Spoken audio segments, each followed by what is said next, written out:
trước để chuẩn bị cho nhà mình trong vòng 3 ngày học tới một cách hiệu quả nhất.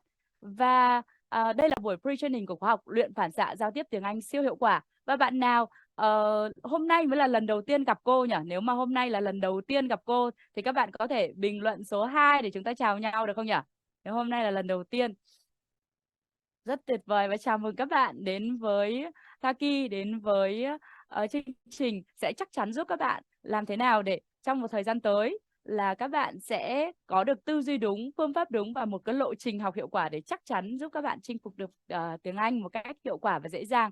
Và có bạn nào ngày hôm nay có mặt ở đây, chúng ta đã được gặp nhau trước đây, có thể các bạn đã tham gia một cái chương trình học nào đó cùng cô hoặc thậm chí là tham gia nhiều chương trình học rồi không? Nếu mà đã như vậy thì các bạn có thể bình luận số 100 để cô được biết là có rất nhiều các bạn học viên cũ có thể cũng đang có mặt ở đây. Xin chào các bạn học viên cũ, rất vui được gặp lại các bạn trong ngày hôm nay trong buổi free training là một buổi đào tạo trước, hỗ trợ trước để đảm bảo 3 ngày tới các bạn sẽ học hiệu quả nhất. Vậy thì bây giờ chúng ta sẽ cùng bắt đầu buổi ngày hôm nay nhé. Và do hôm nay là buổi free training nên cô sẽ hướng dẫn các bạn tất cả những thứ cần thiết mà các bạn cần chuẩn bị để cho 3 ngày tới học một cách hiệu quả nhất. Và đặc biệt cô cũng sẽ dành tặng các bạn tài liệu để hỗ trợ các bạn biết cách làm thế nào để luyện phản xạ giao tiếp một cách hiệu quả nhất dù là lịch trình của các bạn có bận rộn thế nào đi chăng nữa. Và đồng thời cô cũng sẽ chia sẻ về những vấn đề nhức nhối và khó khăn mà rất nhiều bạn học tiếng Anh hiện tại đang mắc phải.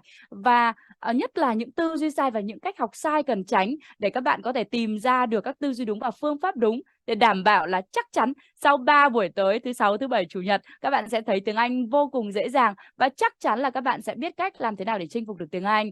Và thêm một cái điều nữa và buổi pre-training này rất rất là quan trọng, nó sẽ có những cái định hướng quan trọng cho các bạn trong 3 ngày tới. Vậy nên các bạn cần phải tham gia buổi này. Và một lần nữa thì cô chia sẻ với các bạn là các bạn hãy quay trở lại nhóm Zoom của mình đi để bình luận với mọi người là cô Linh bắt đầu hướng dẫn rồi, vào học thôi để mọi người có thể cùng bắt đầu với chúng ta ngày hôm nay và đồng thời cũng có thể giúp thêm một bạn nào đó tham gia chương trình này cùng chúng ta. Bởi vì biết đâu đó nhờ được tham gia chương trình này mà chỉ một thời gian ngắn nữa thôi các bạn sẽ giao tiếp tiếng Anh thành phản xạ và điều đó sẽ giúp cuộc đời của các bạn tốt lên hoặc thay đổi. Và cô rất muốn chia sẻ điều này thêm cho những người khác nữa. Vậy nên các bạn hãy quay vào nhóm Zoom và bảo là vào học thôi, cô Linh lên rồi. Và sau đó nếu các bạn đã làm xong rồi thì hãy quay lại nhóm Zoom và bình luận số 10 để cô được biết nhé.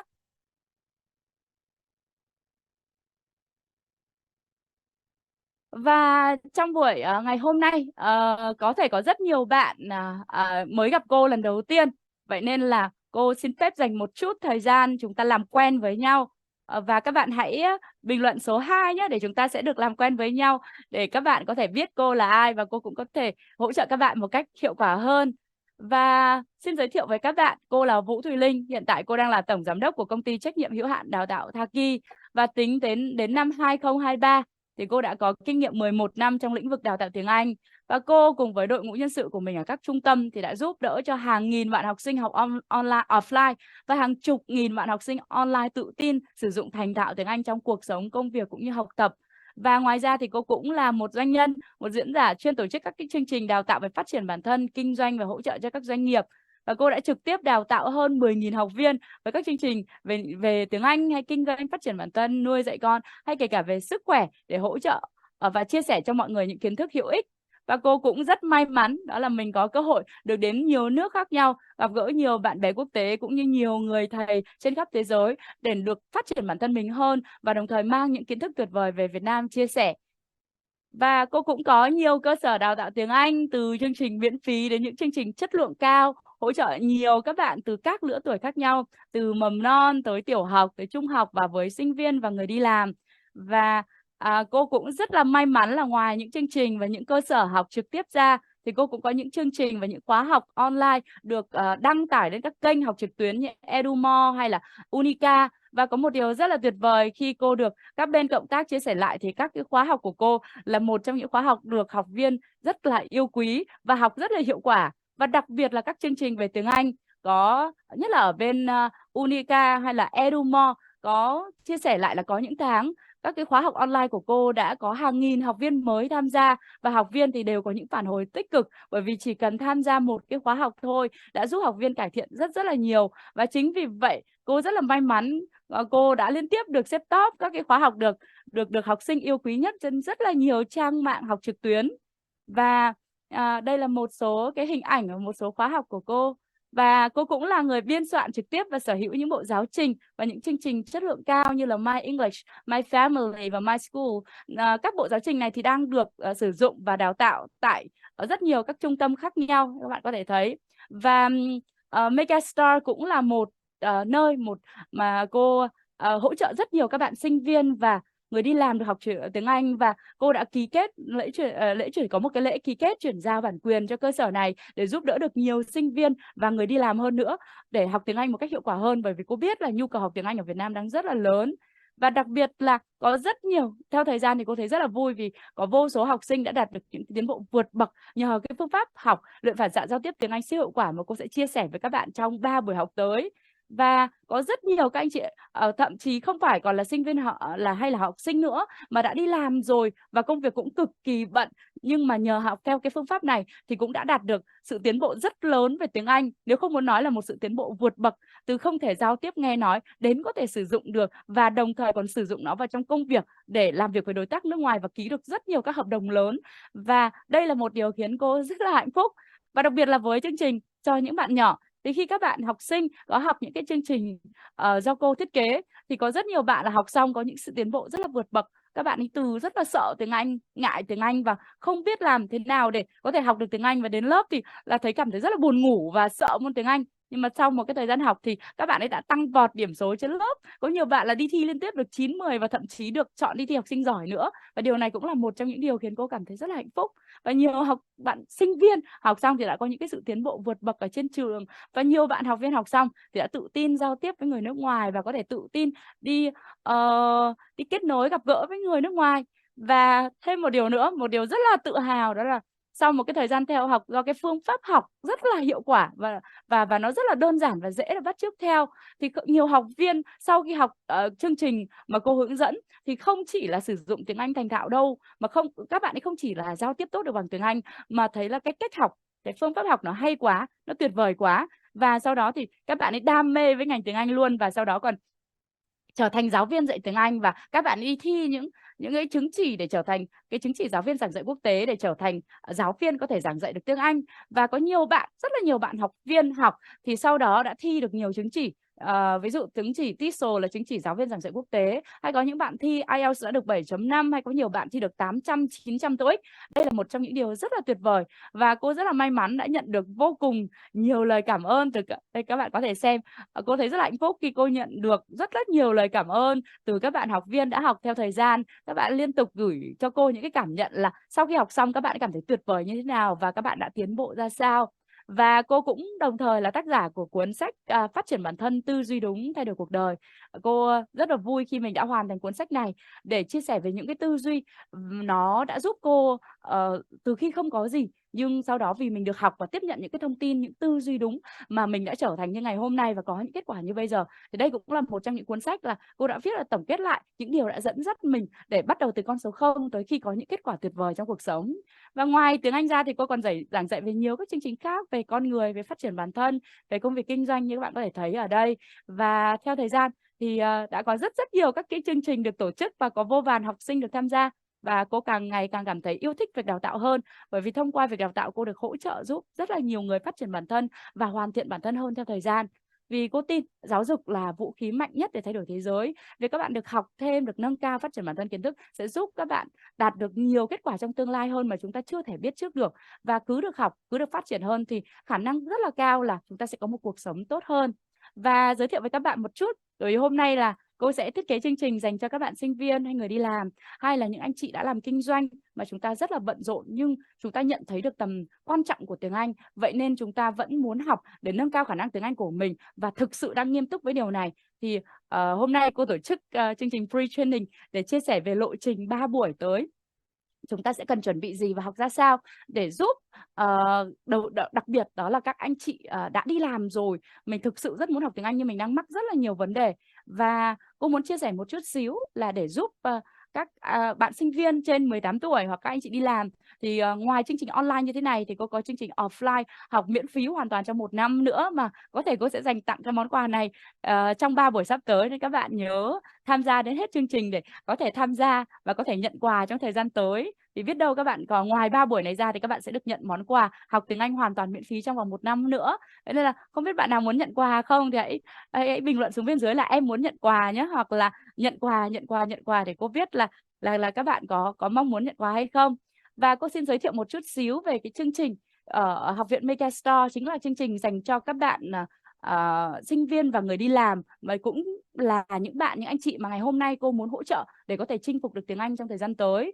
Megastore là giới thiệu với các bạn một chút là Học viện Megastore thì được thành lập vào tháng 7 năm 2017 và tính tới năm 2023 thì sau 6 năm hoạt động thì Megastore cùng với cô và rất nhiều bạn đã hỗ trợ được khoảng 6.000 bạn học viên là sinh viên và người đi làm cải thiện rõ rệt và tư duy, kỹ năng mềm cũng như khả năng giao tiếp được tiếng Anh trong công việc cũng như trong học tập, và giúp rất nhiều bạn học sinh thực sự đã tăng vọt điểm số ở trên trường từ không biết gì tiếng Anh mà đã trở thành học viên giỏi nhất lớp luôn. Và ngoài ra thì Megastore còn tổ chức thêm rất là nhiều các chương trình tiếng Anh miễn phí cộng với chương trình phát triển kỹ năng, và với phương châm hoạt động là cho là nhận. Megastore thì cùng với cô rất mong muốn được giúp cho người Việt được tiếp cận với một phương pháp học tiếng Anh mới. Bởi vì sao? Vì thực ra bản thân cô đã khám phá ra là có những cái cách học rất là hiệu quả, có thể giúp chúng ta giỏi rất là nhanh, và học làm thế nào để người học cảm thấy dễ và yêu thích thì đó mới là cách học hiệu quả. Cô không biến mọi thứ trở nên phức tạp mà luôn trong quá trình đào tạo mình luôn làm cho mọi thứ trở nên đơn giản hơn. Và chắc chắn các bạn cũng sẽ được chia sẻ trong 3 buổi tới phương pháp và lộ trình học vô cùng dễ dàng và hiệu quả thôi mà khiến chắc chắn ai cũng sẽ chinh phục được tiếng Anh. Nếu các bạn muốn được nghe chia sẻ về điều này thì hãy bình luận xuống là em muốn hoặc là tôi muốn ở dưới nhé. Và thêm một cái điều nữa là cô muốn mời các bạn xem vô số các hình ảnh của lớp học miễn phí đã được tổ chức. Đây là các lớp học tại Megastore với rất nhiều học viên được tham gia chương trình hoàn toàn miễn phí trong 1 năm. Và cứ 3 tháng một lần thì cô lại hỗ trợ khai giảng lớp học tiếng Anh hoàn toàn miễn phí, cả lớp học offline và lớp học online. Và lớp học offline thì sẽ khai giảng trực tiếp cho khoảng 300 tới 500 học viên mỗi 3 tháng. Và mời các bạn cùng xem một số hình ảnh và một số lớp mà cô khai giảng. Đây là khóa khai giảng tổng. Và có rất nhiều học viên và được tham gia các buổi đào tạo này. Và mỗi buổi này thì học viên không chỉ được hướng dẫn về tiếng Anh đâu, mà còn được hướng dẫn thêm về những cái tư duy để hoàn thiện và phát triển bản thân hơn nữa. Và cũng rất là vui, ngoài việc hướng dẫn về tiếng Anh để giúp nhiều bạn tự tin và giỏi tiếng Anh hơn, thì cô được nhận lại rất là nhiều phản hồi là rất là cảm thấy may mắn, bởi vì khi mà được tham gia học theo cái phương pháp mà cô hướng dẫn thì không chỉ giỏi tiếng Anh mà các bạn ấy còn có những cái tư duy đúng và cái phương pháp đúng để làm được nhiều điều khác trong cuộc sống và đạt được những thành tựu tốt. Nên là đây là một điều cũng khiến cô cảm thấy rất hạnh phúc. Các lớp học thì mặc dù miễn phí nhưng mà lại đạt được chất lượng rất là cao, vì các học viên đều được học theo giáo trình chuẩn trụ quốc tế, và cô sẽ chia sẻ điều này sâu hơn trong 3 buổi với các bạn. Bởi vì giáo trình được giảng dạy là bộ My English là một cái giáo trình do rất là nhiều bạn giáo viên Việt Nam chất lượng cao kết hợp với giáo viên nước ngoài biên soạn, và đặc biệt là chương trình luôn được thiết kế với cái phương châm đó là học nó thiết kế nó phù hợp với người Việt ấy. Học rất là dễ để đảm bảo là học là chắc chắn sẽ giỏi và học là chắc chắn là tự tin giao tiếp được. Nên là và những cái chương trình này thông thường nó được bán với cái mức phí rất là cao, nhưng mà được cho đi hoàn toàn miễn phí, giống như ngày hôm nay cô sẽ hỗ trợ cho các bạn các cái chương trình này hoàn toàn miễn phí để giúp các bạn tiếp cận với phương pháp học tiếng Anh đúng. Và đây là hình ảnh của lễ ký kết bản quyền mà cô đã trao cho Học viện Megastore để tổ chức chương trình học tiếng Anh hoàn toàn miễn phí để hỗ trợ học viên người Việt mình có thể tiếp cận được với chương trình học tiếng Anh hiệu quả. Đó, rất là nhiều hình ảnh của lớp học, các lớp học đó. Đây là rất nhiều hình ảnh của học viên ở Megastore, chương trình học miễn phí cô, nhưng mà học xong thấy hay quá, hiệu quả quá, và thậm chí là học xong không chỉ giỏi tiếng Anh mà còn đã đi thi để lấy chứng chỉ giáo viên giảng dạy quốc tế. Và kết thúc các lớp học thì các học viên sẽ đều có những cái bài kiểm tra như thế này, kiểm tra sau đó sẽ được nhận bằng tốt nghiệp như thế này. Đấy, một số hình ảnh. Và ngày hôm nay thì cô muốn tổ chức miễn phí 3 buổi học qua Zoom online để chia sẻ với các bạn về một cái phương pháp học tiếng Anh vô cùng đơn giản và hiệu quả. Bởi vì thực tế là cô đã làm việc với hàng nghìn các bạn học viên trực tiếp và đã thử nghiệm nhiều phương pháp khác nhau và đã tìm ra được một cái công thức học rất là hiệu quả mà rất nhiều bạn học viên từ ít tuổi đến nhiều tuổi, có nghĩa là có thể là sinh viên hay là người đi làm hay là các cô chú lớn tuổi cũng đã học theo và cảm thấy vô cùng hiệu quả. Có những bạn là xuất phát từ chưa biết gì hay biết một chút thôi và học theo cái phương pháp này thì đều thấy giúp các bạn nâng cao vượt trội khả năng của mình. Và theo thời gian thì cô nhận được vô cùng nhiều phản hồi từ các bạn học viên là cái phương pháp học này nó hay quá, nó hiệu quả quá. Và cô muốn thực sự được chia sẻ và giúp nhiều người được tiếp cận với một cái phương pháp học tiếng Anh nó đúng, nó tốt, nó hay và nó đặc biệt là rất là dễ để chắc chắn là học được. Vậy nên cô tổ chức miễn phí 3 buổi Zoom online này để chia sẻ cho các bạn hoàn toàn miễn phí về cái phương pháp hay là cái lộ trình học đúng làm thế nào để các bạn giỏi tiếng Anh. Và bạn nào thực sự muốn giỏi tiếng Anh thì hãy bình luận xuống bên dưới là em muốn giỏi tiếng Anh hoặc tôi muốn giỏi tiếng Anh để cô được biết nhé. Và cái điều này tại sao cô làm chương trình này là cô thực sự mong muốn là bất kỳ người Việt nào đều có thể tự tin nói được tiếng Anh. Bởi vì cô tin khi mà người Việt Nam chúng ta ai cũng có thể nói tốt hơn một chút về mặt tiếng Anh thì chắc chắn là khả năng tiếp cận với thế giới và việc chúng ta chắc chắn là chúng ta sẽ có cơ hội phát triển hơn và từ đó đất nước mình sẽ có nhiều cơ hội để hội nhập và phát triển hơn rất nhiều. Và nếu thực sự các bạn đang muốn nâng cao khả năng tiếng Anh của mình nhưng mà còn gặp rất nhiều vấn đề như là học mãi chưa giỏi và các bạn băn khoăn là các bạn tuổi tác cao rồi hoặc là trí nhớ kém hoặc là cứ bị học trước quên sau và các bạn không thể nhớ được từ vựng, hoặc không thể nhớ được ngữ pháp hoặc là các bạn không biết làm thế nào để phát âm tốt, nói có ngữ điệu hay là các bạn lo lắng mình bận quá, mình không có nhiều thời gian để học, không biết có phương pháp nào hiệu quả hơn không? Hay là các bạn không có quá nhiều tiền để học các khóa học đắt tiền.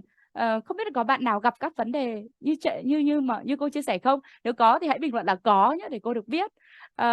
Và À, có một cái nếu mà các bạn mắc một vấn đề hoặc là một vài vấn đề như bên trên thì cô có thể chia sẻ với các bạn một sự thật đó là các bạn không cô đơn đâu. Có hàng triệu người Việt Nam cũng đang mắc phải tình trạng như vậy. Có nghĩa là rất nhiều người Việt của mình đang mong muốn cải thiện khả năng tiếng Anh nhưng đang bị mắc kẹt. Mắc kẹt là bởi vì học mãi chưa giỏi được và muốn lắm nhưng chưa làm được và cô Linh cũng đã từng như thế. Có nghĩa là cô cũng đã học tiếng Anh và từng không biết làm thế nào và từng rất là bối rối. Nhưng mà các bạn cũng hãy cứ yên tâm và đừng lo lắng nhé, bởi vì chắc chắn là cô Linh sẽ có thể giúp bạn giỏi được tiếng Anh.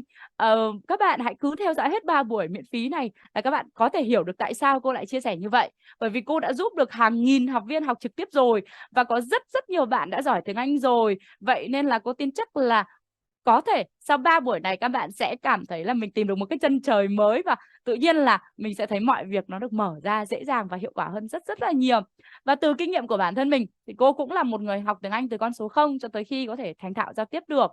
Và cho tới khi là mình có thể ra nước ngoài học nhiều cái chương trình đào tạo mình thích và gặp những nhà đào tạo hay là những người thầy mà mình yêu quý. Và với hơn 11 năm hành trình hỗ trợ học sinh học online và cả offline để có thể giúp học viên tự tin giao tiếp bằng tiếng Anh thì chia sẻ với các bạn thực lòng là cô đã đúc rút được một công thức và một cái phương pháp học tiếng Anh vô cùng hiệu quả mà cô tin là với hầu hết mọi người chỉ cần được nghe phương pháp này và được học theo phương pháp này là chắc chắn sẽ giỏi. Và một cái lưu ý đó là cái công thức hay là cái phương pháp này không chỉ dành riêng cho cô đâu nhé, mà là hàng nghìn học viên học theo thời gian đã vô cùng hiệu quả. Và tin vui là cô sẽ chia sẻ toàn bộ tất cả những kinh nghiệm này, toàn bộ những kiến thức này trong chương trình luyện phản xạ giao tiếp tiếng Anh siêu hiệu quả trong 3 ngày tới. Có bạn nào háo hức muốn được nghe chia sẻ tất cả những điều này không? Thì hãy bình luận yes để cô được biết nhé. Và vì đã có hàng nghìn học viên học cùng cô rồi, cô muốn chia sẻ với các bạn một chút xíu nhé. Để các bạn biết là trong buổi pre-training này, cô muốn các bạn sẽ nắm chắc được một điều, tin tưởng ở một điều. Đây là mặc dù hôm nay mới là buổi chuẩn bị cho 3 ngày học thôi, nhưng một lát nữa cô cũng sẽ chỉ ra các cái tư duy sai, những cái phương pháp học sai và cũng sẽ định hình cho các bạn một cái khung về nếu mà muốn giỏi tiếng Anh thì cần phải điều chỉnh những điều gì và chỉ cần những điều đấy tốt thôi là chắc chắn các bạn sẽ giỏi tiếng Anh. Và cái điều quan trọng nhất mà trong buổi ngày hôm nay cô muốn chia sẻ để hỗ trợ các bạn đó là cho các bạn biết được một sự thật là chắc chắn là các bạn có thể giỏi tiếng Anh nếu thực sự các bạn mong muốn. Thì ngày hôm nay chỉ trong vòng khoảng 30 phút của buổi pre-training thôi, cô sẽ chia sẻ để các bạn biết chắc chắn là mình có thể giỏi được. Vậy nên các bạn sẽ hãy ở lại buổi này nghe hết toàn bộ 100% của buổi pre-training để hiểu được một cái tư duy quan trọng nhất và hình dung ra một điều quan trọng nhất là chắc chắn các bạn sẽ giỏi được. Có bạn nào muốn cô Linh giúp các bạn chắc chắn sẽ giỏi được tiếng Anh không? Thì hãy bình luận xuống phía dưới là em muốn chắc chắn giỏi tiếng Anh hoặc là tôi muốn chắc chắn giỏi tiếng Anh để cô Linh được biết nhé. Tuyệt vời. Đúng rồi. Và chia sẻ với các bạn là theo thời gian thì cô đã nhận được vô số những lời cảm ơn và những kết quả tiến bộ của học viên khi học theo phương pháp mà cô sẽ hướng dẫn các bạn trong một vài ngày tới. Các bạn có thể nhìn thấy đây là vô số các cái cảm nhận. Và để các bạn có nhiều lắm, có nhiều bạn và cô sẽ chia sẻ chi tiết một số cảm nhận để xem là để cho các bạn sẽ xem một số học viên đã theo học, các bạn ấy xuất phát điểm như thế nào và các bạn đã có sự tiến bộ ra sao để giúp các bạn biết là tại sao cô lại chia sẻ là chắc chắn các bạn học là có thể giỏi được. dù cho xuất phát điểm của các bạn là thế nào đi chăng nữa, dù cho bây giờ các bạn có nghe nói được tiếng Anh hay chưa, hay thậm chí là bắt đầu từ con số 0, nhưng cô muốn các bạn hãy cùng cô xem một vài cảm nhận dưới đây. Bởi vì khi các bạn chỉ cần xem một vài cảm nhận dưới đây thì các bạn sẽ biết được là chắc chắn các bạn học là có thể giỏi được. Và nếu với những bạn mà thực sự đã mất niềm tin vào việc là mình có thể giỏi tiếng Anh và thực sự là đã học rất nhiều lần rồi nhưng vẫn chán nản và bỏ cuộc, thì hãy cùng cô xem một vài cảm nhận dưới đây. Bởi vì cô tin chắc là sau khi xem xong những cảm nhận này, tự nhiên các bạn sẽ nhìn thấy một cái chân trời mới, một cái niềm tin mới và một cái hy vọng mới. Và mời các bạn cùng xem với cô một số cái cảm nhận học viên mà được cô hướng dẫn trực tiếp, không phải được cô hướng dẫn trực tiếp mà được học trực tiếp theo cái phương pháp cô hướng dẫn. Thì các bạn hãy xem điều gì thay đổi theo thời gian nhé. Cái cảm nhận của một bạn học viên tên là Lê Thị Thu Hương. Bạn này học viên học khóa 1 và sinh viên năm nhất của trường cao đẳng FPT. Không biết có bạn nào trong buổi học ngày hôm nay cũng là sinh viên không? Thì các bạn hãy bình luận em là sinh viên hoặc là sinh viên chữ SV thôi, để cô được biết là các bạn là sinh viên cũng đang tham gia buổi học này được không? Và cái điều gì diễn ra khi mà bạn ấy học theo cái phương pháp mới này, cái phương pháp mà cô hướng dẫn, thì phải chia sẻ với các bạn xuất phát điểm của bạn Hương. Bạn ấy chia sẻ là có video cảm nhận của bạn ấy đấy. Bạn này là theo học ở Megastar theo cái phương pháp mà cô hướng dẫn trong 3 buổi tới cho các bạn. Và bạn ấy là một trong những học viên mà có xuất phát điểm rất là thấp. Có nghĩa là ban đầu khi mà thi tốt nghiệp và thi đại học ấy, thì bạn Hương không biết gì về tiếng Anh và bạn ấy chỉ khoanh bừa thôi, và bạn ấy chỉ được 1.6, 1,6 điểm. Và trong khi 1,5 điểm là điểm liệt thì phải. Và bạn ấy có chia sẻ là bạn ấy rất là sợ tiếng Anh và thấy mình rất là dốt và không biết gì cả. Nhưng 12 năm học phổ thông với 7-8 năm được học tiếng Anh trên trường, thì mỗi lần đến giờ học tiếng Anh thì bạn ấy chỉ biết ngủ và không biết gì cả, và rất là sợ. Và đến phần cơ bản bạn ấy cũng không biết luôn. Nhưng mà sau đó thì sau 3 tháng học theo phương pháp mới, bạn ấy đã có những cái sự tiến bộ vượt bậc. Mà các bạn có muốn xem cái cảm nhận thực tế của bạn Hương không? Thì lát cô sẽ mở cho các bạn xem là cái video bạn ấy cái hôm bạn ấy tốt nghiệp khóa, và sau đấy bạn đã chia sẻ một tí xíu về sự tiến bộ và thay đổi của bạn ấy chỉ sau 3 tháng học theo phương pháp mới. Thì bạn ấy tự tin hẳn hơn về mặt tiếng Anh, và bạn ấy có thể nghe nói tốt hơn, và đặc biệt là cái sự thay đổi của bạn ấy thể hiện bằng điểm thi trên trường, là bạn ấy đã thay vì phải chọn bừa làm bừa thì không, bây giờ bạn ấy biết cách làm bài rồi, và bạn ấy đã điểm số của bạn ấy chỉ sau 3 tháng học thôi, nó đã tăng lên 7.5, và bạn ấy cảm thấy rất là tự tin về điều này. Và cô xin mời các bạn sẽ xem một chút xíu cùng cô. Đây là chia sẻ trong đêm gala buổi tốt nghiệp 3 tháng đầu tiên, mới chỉ có 3 tháng thôi. Thì các bạn hãy nhìn xem, từ một người mất toàn bộ niềm tin vào tiếng Anh và thấy mình rất là dốt tiếng Anh, thì sau chỉ 3 tháng học theo phương pháp đúng, chuyện gì xảy ra nhé. Thì mời các bạn cùng nhìn lên màn hình để cùng xem một chút xíu chia sẻ của bạn ấy trong vòng khoảng 30 giây thôi. Thì em được 1,6 điểm, mà trong khi đó 1,5 điểm là điểm cực. Và em cảm thấy rất sợ tiếng Anh, và trong 12 năm đi học thì là có đến 8 đến 7 năm là mình học tiếng Anh, đi vào tiếng Anh em chịu, em không biết bài gì hết, hay là những không phải và em không tiếng Anh của em là khi tiếng Anh theo level, cái level đầu tiên là rất là dễ thôi, mà em được 5 điểm mà em học ui anh qua rồi có lại cô thế rồi. Thế xong thì đến đợt vừa rồi là em vừa mới thi xong một tháng nữa, thì cái đợt đầu tiên là em thi được 6,3 điểm, nhưng bây giờ là em đã được 7,5 rồi, mới đến qua khóa rồi. Vừa rồi là chia sẻ trực tiếp trên lớp của bạn Hương. Bạn ấy sau khi học 3 tháng xong và thấy mình có những cái thay đổi quá là tuyệt vời, thì bạn ấy đã muốn chia sẻ điều này đến nhiều người hơn. Và các bạn có nghe thấy bạn Hương bạn chia sẻ là mới đầu bạn ấy không biết gì về tiếng Anh luôn, bạn rất là sợ luôn. Và trong suốt những năm đi học phổ thông thì bạn ấy không biết gì cả luôn. Vậy mà chỉ học trong một cái thời gian ngắn thôi mà bạn ấy đã có những cái sự tiến bộ vượt bậc cứ theo từng tháng vì được học theo phương pháp đúng. Có bạn nào cũng muốn được học theo phương pháp đúng để tiến bộ vượt bậc như bạn Hương không? Thì hãy bình luận số 10 để cô được biết nhé. Và ngoài bạn Hương ra, có phải mình bạn Hương làm được thế không? Thì cô chia sẻ là không, có hàng nghìn học viên đã tiến bộ như bạn Hương rồi. Không phải chỉ là sinh viên đâu, mà cả người đi làm rồi người lớn tuổi, thì cô sẽ lần lượt chỉ cho các bạn thấy. Và cô tin khi các bạn được xem những điều này thực tế cùng cô, thì các bạn sẽ biết là không phải là mình kém tiếng Anh, dốt tiếng Anh, không học được tiếng Anh đâu, mà chỉ bởi vì mình chưa có phương pháp đúng thôi. Và chỉ cần được tiếp cận với phương pháp đúng, thì dù các bạn có mù tịt tiếng Anh như thế nào đi chăng nữa, thì chắc chắn các bạn cũng có thể giỏi được. Nên cô mời các bạn sẽ xem cảm nhận của trường hợp số 2 và chia sẻ với các bạn là những cái trường hợp mà cô lấy để làm cảm nhận hay là chia sẻ cho các bạn như thế này đều là những trường hợp đa phần đều bắt đầu từ không có gì, không biết gì, vô cùng sợ tiếng Anh và không biết gì về tiếng Anh luôn ấy. Và sau đó chỉ một thời gian ngắn thôi các bạn có được những cái sự tiến bộ rất là lớn. Và đây là cảm nhận số 2 mà cô chia sẻ trong ngày hôm nay, đó là của bạn Hà Thị Tuyết, mà bạn ấy cũng chỉ mới học khóa 1, là chỉ mới được học khoảng 3 tháng theo phương pháp mới này thôi. Và bạn ấy là sinh viên năm 3 trường Đại học Công nghiệp.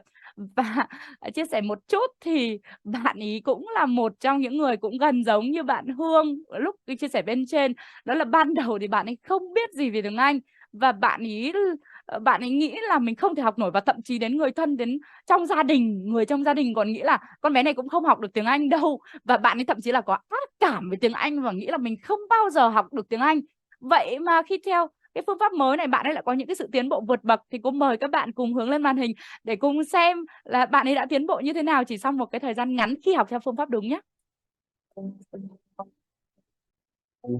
Về khả năng tiếng Anh của em thì em cảm thấy là em không biết gì một cái tiếng Anh cả. Từ bé đến lớn thì em mới nhận định là kiểu em không học được tiếng Anh ấy. Kể cả gia đình em cũng nói là em không học được tiếng Anh, nên là kiểu em luôn có cái ác cảm với cái tiếng Anh, em nghĩ là em không bao giờ học được. Trường em cũng thi tiếng Anh ấy, năm nhất năm hai lúc em chưa học câu lạc bộ ấy thì cái điểm nói tiếng Anh của em chỉ được 3,5 thôi, cứ được 4 điểm. Nhưng mà đợt này kiểm tra tiếng Anh thì em được 8 điểm điểm nói. Wow. Và em được điểm cao nhất lớp luôn. Ui, em vui lắm. Thực ra là khi nhận được những phản hồi như này cô cảm thấy rất là hạnh phúc. Bởi vì sao? Bởi vì bạn ấy từ không biết gì về tiếng Anh, thậm chí có ác cảm về tiếng Anh và không tin là mình có thể học được tiếng Anh, và ban đầu điểm thi trên lớp thì rất là thấp. Vậy mà cuối cùng chỉ sau có 3 tháng học, các bạn hãy nhớ nhé, chỉ có 3 tháng học theo phương pháp đúng. Và sau đó thì bạn ấy lại có thể thi được điểm ở trên trường lên đến 8 điểm. Và quan trọng là kết quả này là điểm thi cao nhất lớp luôn. Ở đây không phải là một mình bạn Tuyết làm được đâu, mà có vô vàn những bạn học sinh cũng học theo phương pháp này được cô hướng dẫn đã đạt được kết quả như vậy. Và các bạn có thấy điều này tuyệt vời không ạ? Và các bạn có muốn là cái điều này sẽ diễn ra với mình không? Thì hãy bình luận yes để cô được biết nhé. Bởi vì là nếu các bạn thực sự mong muốn đạt được kết quả như thế này thì chỉ cần 3 buổi tới các bạn đồng hành cùng cô thì các bạn sẽ nắm được cái phương pháp học đúng, để chắc chắn là giúp các bạn cũng đạt được sự tiến bộ giống như bạn Hương và bạn Tuyết vừa rồi thôi. Và chỉ có bạn Hương, bạn Tuyết hay tiến bộ như vậy, hay là còn nhiều người khác thì chia sẻ với các bạn còn rất là nhiều học viên khác cũng đạt được những cái sự tiến bộ như vậy. Và cô mời các bạn hãy xem thêm cái cảm nhận của một bạn tên là Phạm Phương Thảo, khi bạn học xong cũng mới chỉ 3 tháng, có nghĩa là chỉ 3 tháng được học và làm theo hướng dẫn của cái phương pháp mà cô chia sẻ cho các bạn trong 3 ngày tới. Và bạn ấy là sinh viên năm 2 trường Đại học Ngoại thương. Thì điều gì diễn ra với bạn ý? Đó là bạn ấy từ mới đầu cũng dốt tiếng Anh, kém tiếng Anh, phải học cái lớp không được miễn tiếng Anh, như sau một thời gian học thì bạn đã được chuyển sang lớp miễn tiếng Anh và thi đạt được chứng chỉ tiếng Anh ở trường như thế nào. Cô mời các bạn cùng hướng lên màn hình để xem các bạn có thể là cũng giống như các bạn học viên đang xem buổi ngày hôm nay cùng cô, cũng xuất phát điểm yếu như thế nào, nhưng mà nhờ có phương pháp học đúng các bạn ấy tiến bộ ra sao. Thì mời nhà mình cùng hướng lên màn hình nhé. Em đang hỏi là sau khi mà em học xong cái khóa một cái công việc của mình, thực sự em rất là bất ngờ ngay vì cái khả năng của bản thân bản thân em là tiến bộ rất là nhiều. Sau khi ở đây thì mọi người đã nhận nhiều hơn là tiếng Anh, thì sau đó thì khi mà mình đi học trên lớp thì mình cũng cảm thấy là cái khả năng giao tiếp của mình không chỉ về tiếng Anh mà một thứ nữa nó tốt hơn rất là nhiều. Em cũng đã từng giao lưu nói chuyện với nước ngoài rồi thì người ta đã có những cái phản hồi rất là tích cực, và em cũng đã có những người bạn nước ngoài để nói chuyện với mình nữa, và người ta chia sẻ thêm cho mình những cái kinh nghiệm nói tiếng Anh như thế nào. Em dù em mới học ở đây thôi nhưng mà em đã thi cái bằng chứng chỉ tiếng Anh trên trường, và em được bằng B2 thì em được chuyển từ lớp không miễn tiếng Anh trường Đại học Ngoại thương sang lớp miễn tiếng Anh, được miễn 6/7 tiếng Anh cơ sở, thì em cảm thấy đấy là một điều rất tuyệt vời. Để được học lớp tiếng Anh tại Universal thì em thấy là những cái gì em nhận được nó quá nhiều so với những cái gì trước đó em mong muốn được nhận ấy. Nên là em hy vọng là mình có thể đồng hành một cách lâu hơn nữa với câu lạc bộ để em có thể tiến xa hơn tới cái ước mơ của em. Em xin gửi lời cảm ơn rất là em cảm ơn cô Linh, mặc dù tôi không có nhưng mà cô đã cho tạo nên một cái môi trường rất rất là tuyệt vời như thế này, cả tiếng Anh và những điều khác nữa.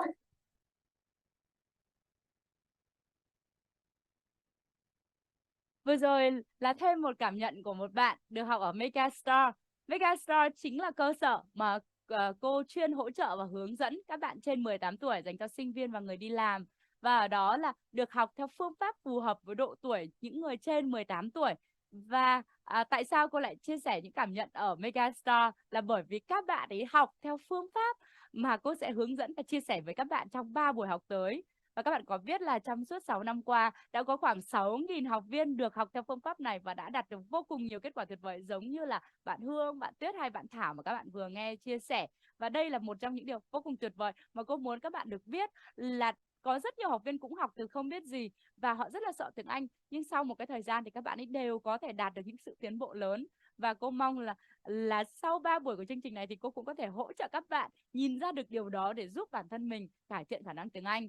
Và cho các bạn một niềm tin sau buổi pre-training này là có một cái phương pháp rất là tuyệt vời, nó sẽ chắc chắn giúp các bạn giỏi. Và các bạn hãy xem cùng cô nhé để hiểu. Và tin vào hôm nay chúng ta sẽ cùng nhau ăn mừng, bởi vì là ta biết chắc là ta có thể giỏi tiếng Anh, và chỉ cần sau 3 buổi nữa thôi là các bạn sẽ nhìn thấy điều đấy.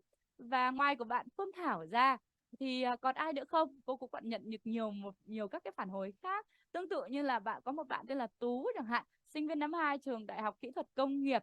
Bạn ấy có chia sẻ lại cảm nhận là sau khi học theo cái phương pháp này, một hôm vui quá thế là nhắn lại là bởi vì bạn ấy thi ở trên trường học, thế là đã được từ không biết gì và sau đó đã học được 7,5 điểm bài kiểm tra, và bạn ấy cảm thấy rất là hạnh phúc bởi vì lúc đó thì điểm cao nhất lớp của bạn ấy chỉ là 8,5 thôi, mà sau một thời gian ngắn học bạn ấy từ chưa biết gì mà đã đạt được 7,5 rồi.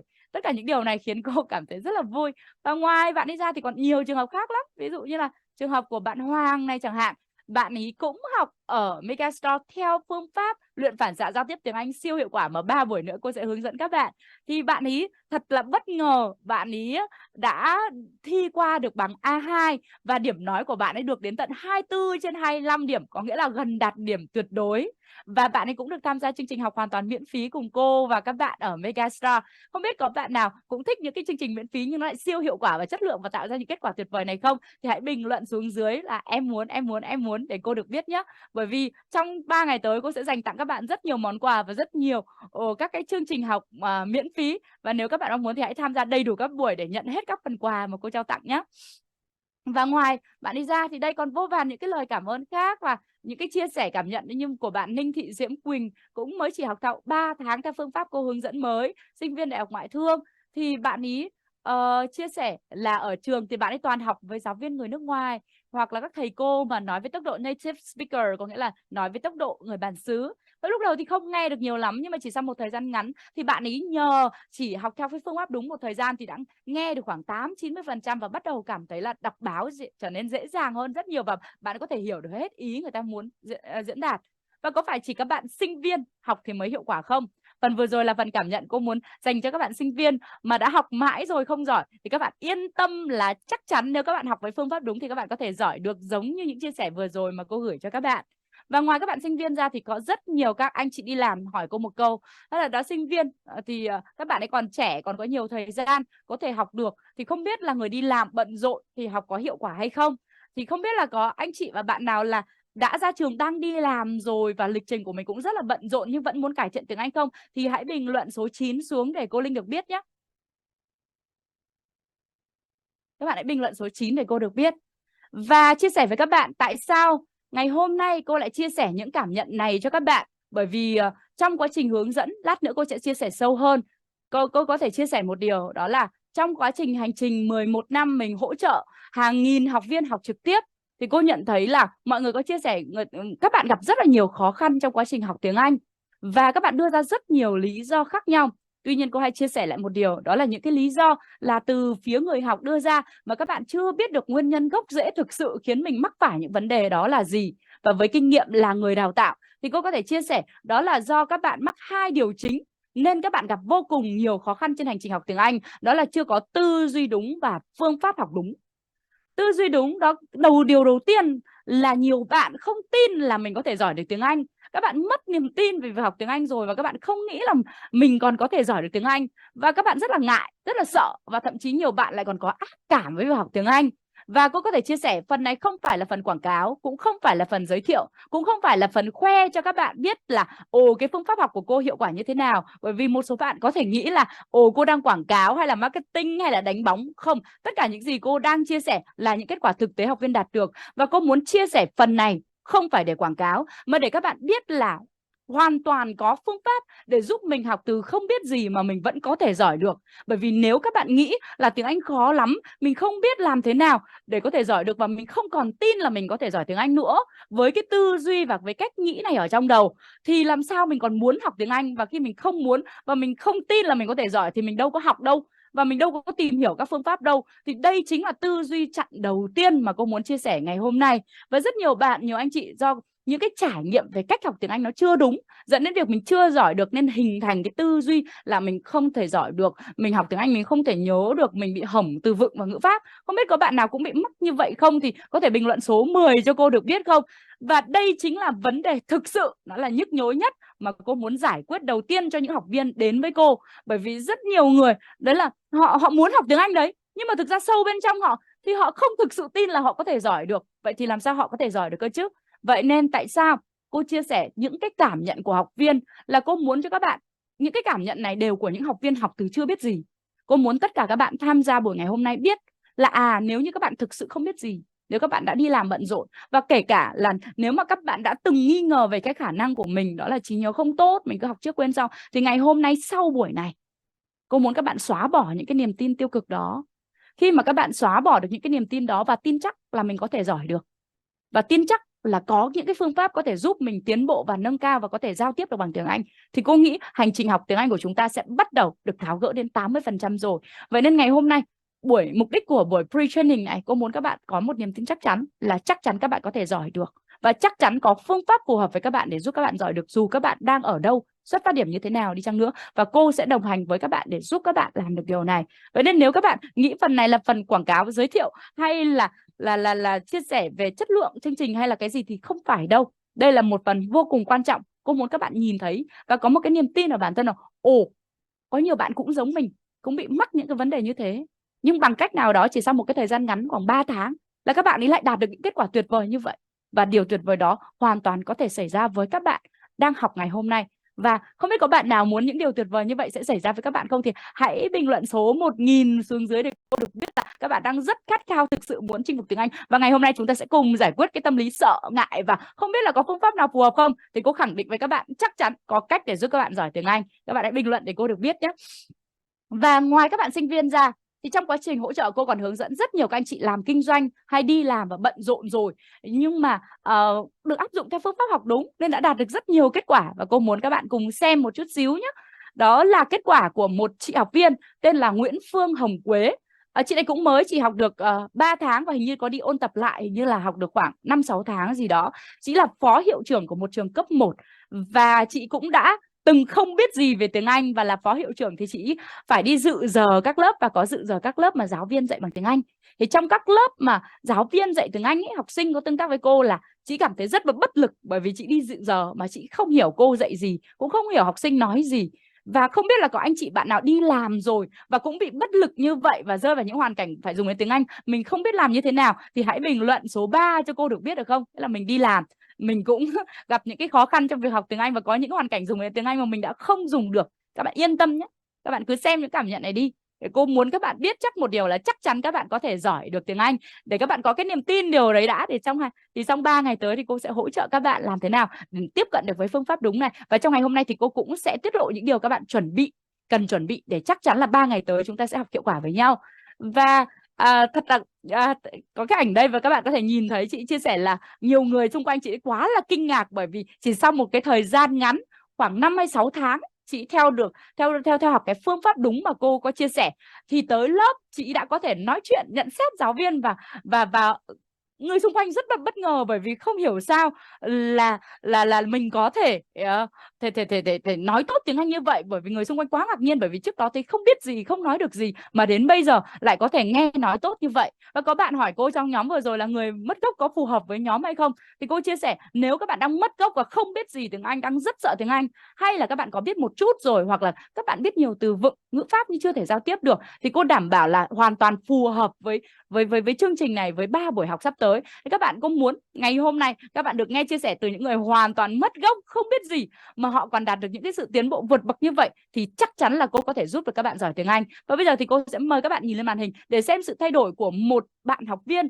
là người đi làm, là phó hiệu trưởng của một trường, lịch trình vô cùng bận rộn. Và sau đó thì chị có chia sẻ là chị bị rất là xấu hổ, bởi vì lịch trình của chị bận quá nên nhiều lớp chị đến lớp muộn, và cảm thấy rất là ngại vì mình cũng làm giáo viên, mình biết là không nên đến muộn. Nhưng mà sau đó thì chuyện gì đã xảy ra thì cô mời các bạn cùng hướng lên màn hình để xem cảm nhận và kết quả học của một người mất gốc, không biết gì, đi làm bận rộn, liệu có giỏi được tiếng Anh không. Thì các bạn hãy xem nhé. Mình là Quế. Công việc của mình ở trường ấy không phải là cứ trông khuôn phát là tan trường là về, và có những lúc là công việc đột xuất báo cáo ngay và luôn, không thể chậm trễ, là đến muộn thì thực sự là không phải là sợ mất tiền mà xấu hổ vì mình là người đã đi làm, mình lại là cán bộ quản lý của một nhà trường. Sau đó lần đầu tiên mình học đi sớm, chỉ quyết tâm đi học lại một nữa, thì lần thứ hai mình cố gắng và kiên trì vào trong một thời gian rất dài. Và nếu mà mình thấy rằng lúc đỉnh tụt dốc thì hãy nghĩ rằng cái lúc mình bắt đầu mình có suy nghĩ như thế nào.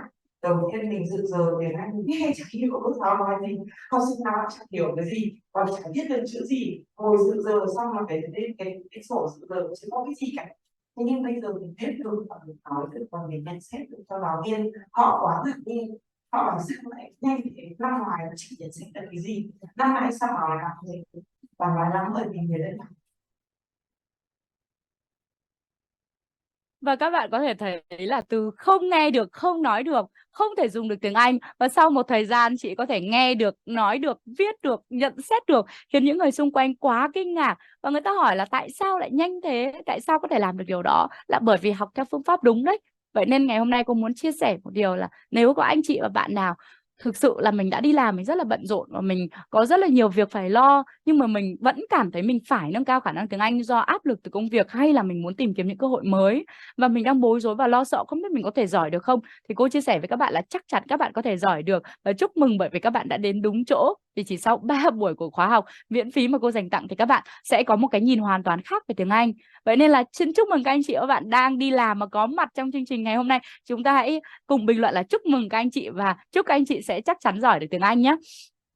Và ngoài chị Quế ra thì ngày hôm nay cô muốn các bạn sẽ xem thêm một phần cảm nhận nữa, vì vừa rồi là của một chị nữ. Thì liệu con trai có học được không, thì cô cũng nhận được rất là nhiều câu hỏi của rất là nhiều bạn học viên là anh là con trai, anh đi làm rồi, bây giờ anh cảm thấy anh cứng lắm, thì không biết là anh học được tiếng Anh không, và công việc của anh thì cũng rất là bận, thì không biết là anh có thể học được tiếng Anh không. Thì câu trả lời là nếu các bạn muốn học thì cô Linh hoàn toàn có phương pháp để hỗ trợ được. Và ở đây là một cái trường hợp của một anh tên là Tuấn, Nguyễn Văn Tuấn. Công việc của anh ấy là kiến trúc sư, và nhờ học tiếng Anh đúng cách mà anh ấy đã phát triển công việc của mình hơn rất là nhiều, và đã làm việc được với nhiều đối tác nước ngoài và ký được nhiều hợp đồng lớn cho công ty. Và mới đầu thì anh ấy cũng không biết gì về tiếng Anh đâu, và anh ấy cũng đã đi học rất nhiều nơi, thử rất là nhiều chỗ khác nhau và phương pháp khác nhau, và anh cảm thấy mỏi mệt và chán nản lắm rồi. Và rất là may, không biết bằng cách nào anh ấy đã đến được với Megastore và đã được gặp cô để hướng dẫn học theo cái phương pháp học đúng, và đồng thời được thực hành theo cái phương pháp học này trong một thời gian. Và nhà mình cùng xem một người cũng rất là bận rộn mà vẫn sắp xếp cái công việc để học, thì theo thời gian anh đã được kết quả như thế nào khi học theo phương pháp đúng nhé. Nếu ở Megastar này các bạn không học được tiếng Anh nữa thì các bạn đi đâu cũng không học được đâu.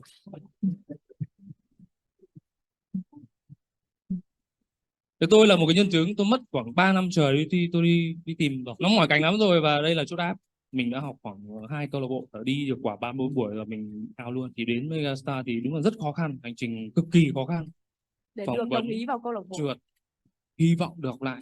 Thật sự lần đầu tiên mình mong được đi học, chưa bao giờ mình mong được đi học như vậy. Đi làm rất là bận, thời gian ra khỏi nhà là 7 giờ, về nhà là gần 7 giờ tối, đến lớp chát chiu từng giờ một. Nếu các bạn ở đây ai đi làm rồi thì nên như vậy. Đi học nó có gia đình nó hơi khó khăn một tí, ít thời gian ở nhà thì nên chát chiu lớp, tập trung 100%. 2 tiếng ở lớp rất quý giá. Người ta học quá âm 2 tháng nhưng mà tôi đây học quá âm 6 tháng. Mình biết là mình kém hơn thì mình phải cố gắng hơn. Hôm qua mình học tiếng Anh mình cứ nghĩ là ok hôm nay học một tí nhưng mà chả thấy phát triển gì cả, tôi không thấy tôi hơn gì cả. Nhưng đùng cái một ngày 6 tháng tôi nhìn lại khác hoàn toàn. 2 tháng đi học, 2 tháng học lại, và sau đó là 2 tháng đi hỗ trợ, tổng là 6 tháng, gấp 3 người khác. Không sao, ok, tôi vẫn nói được tiếng Anh sau khi tôi học 6 tháng. Và bây giờ đúng là cái nội dung mà các bạn vừa chia sẻ đúng là không sai đâu. 90% tôi khẳng định luôn. Tôi là người đọc bây giờ bản vẽ nó bên Đài Loan thiết kế là 100% là tiếng Đài và tiếng Anh. Và cái duy nhất là mình dịch được phức tạp vào đó là Ấn Độ. Nhà máy chè Phú Thọ tôi đang làm dự án, 100% người Ấn Độ nói ngôn thứ hai là tiếng Anh, họ không nói tiếng Ấn Độ đâu. Thì mình phải giao tiếp được với họ mới làm việc được, không cần nhanh, chậm thôi. Vì mình phải làm được, chứ đừng làm là ép mình là học 3 tháng xong thành thạo nó, các bạn sẽ bỏ cuộc rất nhanh. Mọi người không nhận ra mọi người lớn lên từng ngày đâu. Tôi vẫn nhớ cái ngày kỷ niệm là ngày tháng 5 năm ngoái, tôi bắt đầu đi học tiếng Anh thì mọi người ánh mắt đúng như Linh nói ấy. Trời ơi tào lao, trời ơi bát nháo, trời ơi dè bỉu, trời ơi dở hơi. Nhưng mà khi đó bây giờ cái văn bản công ty tôi là người duy nhất, cái sửa chữa máy in tôi là người đã ra đọc duy nhất, đặc biệt với nó mà vì nó không hiểu báo cái gì cả. Thì đến cái game của các bạn chơi ấy cũng là cái người tôi là dịch ra cái ngôn ngữ cho bạn chơi, thì các bạn mới thi hiệu quả. Thì cứ làm đi, đừng quan tâm người ta nói gì cả, cứ làm và Rất mình tuyệt sẽ vời. được cái người hưởng lợi nhiều nhất từ việc đó. Dạ. Ok, xin cảm Rất ơn. tuyệt vời. Một tràng vào tay cho anh Tuấn được không ạ? Và vừa rồi là các bạn được nghe chia sẻ của anh Tuấn, là một người cũng đã tìm nhiều cách học tiếng Anh khác nhau mà không thể giỏi được. Và anh ấy chính là một trong những cái nhân chứng là người đã học theo cái phương pháp mà cô Linh giới thiệu và đã đạt được những cái sự tiến bộ vượt bậc. Và cái video này, video cảm nhận này được quay lại là tại một buổi khai giảng. Lúc đó cô có khai giảng không nhớ là cho khoảng 400 học viên thì phải. Và lúc đó thì anh Tuấn đã học xong rồi, và lúc đó thì anh ấy có tới buổi khai giảng đó với một mong muốn đó là hỗ trợ, tham gia cái buổi khai giảng đó để hỗ trợ các học viên trong đợt học mới. Và đồng thời anh có một cái khao khát là rất là muốn đứng lên chia sẻ cái trải nghiệm của mình cho những bạn học viên mới, để các bạn biết là các bạn đang được tiếp cận với một cái phương pháp học nó rất là hay, rất là hiệu quả. Và hãy nghiêm túc học nó ngay từ đầu, hãy lắng nghe tất cả những gì cô chia sẻ để đạt được kết quả. Bởi vì sao? Các bạn sẽ vô cùng bất ngờ là bởi vì cách học thì vô cùng đơn giản, nhưng mỗi ngày các bạn được tích lũy từng chút một, các bạn sẽ vô cùng bất ngờ, đến một ngày các bạn sẽ cảm thấy bỗng nhiên cái khả năng của mình tiến bộ một cách vượt trội. Và đây chính là chia sẻ của một anh. Và trong chia sẻ này thì cũng chưa chia sẻ hết đâu. Anh Tuấn là còn một cái phần chia sẻ nữa khi mà anh ấy mới chỉ học giai đoạn 3 tháng xong thôi ở Megastore. Megastore là nơi mà cô làm chương trình cho những anh chị và những bạn lớn tuổi, nghĩa là từ 18 tuổi trở lên, là sinh viên và người đi làm. Vậy nên là cô hay chia sẻ những cái cảm nhận đây để các bạn biết là đây là những học viên trực tiếp được học theo cái phương pháp mà cô chia sẻ với các bạn trong 3 buổi tới. Thế thì anh nghĩ là có một cái chia sẻ khác nữa khi mà anh ấy mới ký được cái hợp đồng 1,7 tỷ đầu tiên ấy. Để anh có chia sẻ đấy là thực ra là anh ấy rất là bận, làm việc rất là bận và nhà rất là xa, nhưng mà anh vẫn tìm cách sắp xếp thời gian để học một tuần 2 buổi thôi. Và cũng có rất là nhiều lần anh ấy đến lớp muộn và không có sắp xếp kịp thời gian. Thế nhưng mà anh ấy vẫn tìm cách kiên trì. Và như cô có chia sẻ đấy là mỗi cái lớp học mà học xong ấy thường sẽ có những cái bài kiểm tra, để vượt qua bài kiểm tra đó thì được trao giấy chứng nhận. Và anh Tuấn này mặc dù đã thi trượt bài kiểm tra đầu tiên nhưng anh đã học lại. Và anh bất ngờ là sau 6 tháng đó là học một lần, sau đó anh ấy ôn tập lại một cái lần nữa. Thì sau đó là ở công ty anh ấy bây giờ anh ấy là người duy nhất dịch các cái văn bản bằng tiếng Anh, là người duy nhất làm việc với đối tác người nước ngoài, và anh cảm thấy rất là tuyệt vời với điều đó. Và anh ấy rất là bận, đã học rất nhiều lần rồi mà không thấy hiệu quả, nhưng cuối cùng đã tìm được Megastore, hay là tìm đến cái phương pháp mà cô hướng dẫn ấy, và đã chọn nó là điểm dừng chân cuối cùng. Và cô rất là mong tất cả các bạn có mặt ở đây ngày hôm nay, nếu các bạn đang thực sự mong muốn cải thiện khả năng tiếng Anh của mình, thì hôm nay các bạn cũng sẽ tìm thấy trong tuần này sẽ là điểm dừng chân cuối cùng của các bạn, bởi vì các bạn đã tìm thấy được một phương pháp học hay, phương pháp học đúng và phù hợp với mình để giúp mình chắc chắn có thể giỏi được tiếng Anh. Vậy nên hãy bình luận xuống phía dưới là chắc chắn tôi sẽ giỏi tiếng Anh và tôi đã tìm được nơi để giúp tôi rồi. Và hãy bình luận số 10 để cô được biết là các bạn đang rất háo hức là chờ đón để được biết phương pháp này như thế nào. Thì các bạn hãy bình luận xuống phía dưới nhé. Và cũng còn rất là nhiều bạn khác giống với anh Tuấn trong ví dụ bên trên, đã thử nhiều chỗ học khác nhau, mà ngày hôm nay cô sẽ không còn đủ thời gian để chia sẻ cho các bạn rất nhiều vô vàn các cái cảm nhận của học viên mà đã nhờ cái phương pháp học mà cô sẽ hướng dẫn các bạn trong 3 buổi tới đã chinh phục được tiếng Anh như thế nào. Bây giờ chúng ta sẽ lướt qua một xíu những phần này thôi, để cô còn chuyển sang cái phần là hướng dẫn các bạn một chút về những cái tư duy phương pháp sai và chỉ ra cho các bạn tư duy phương pháp đúng để học tiếng Anh, và những gì chúng ta cần chuẩn bị trong buổi học tới nhé. Và đây thêm một vài cảm nhận thôi. của bạn tên là Tuấn Minh ở đây. Bạn này là một trong những bạn đã học được theo phương pháp này và đã kết thúc cái lịch trình học của mình cách đây 2 năm rồi. Và sau đó thì bạn ấy có viết lại một cái cảm nhận trời xanh mây trắng nắng vàng. Và nhờ học ở Mega là học theo phương pháp mà cô hướng dẫn hỗ trợ các bạn ấy 2 năm, bây giờ các bạn mới có cơ hội, bạn ấy có cơ hội thực chiến.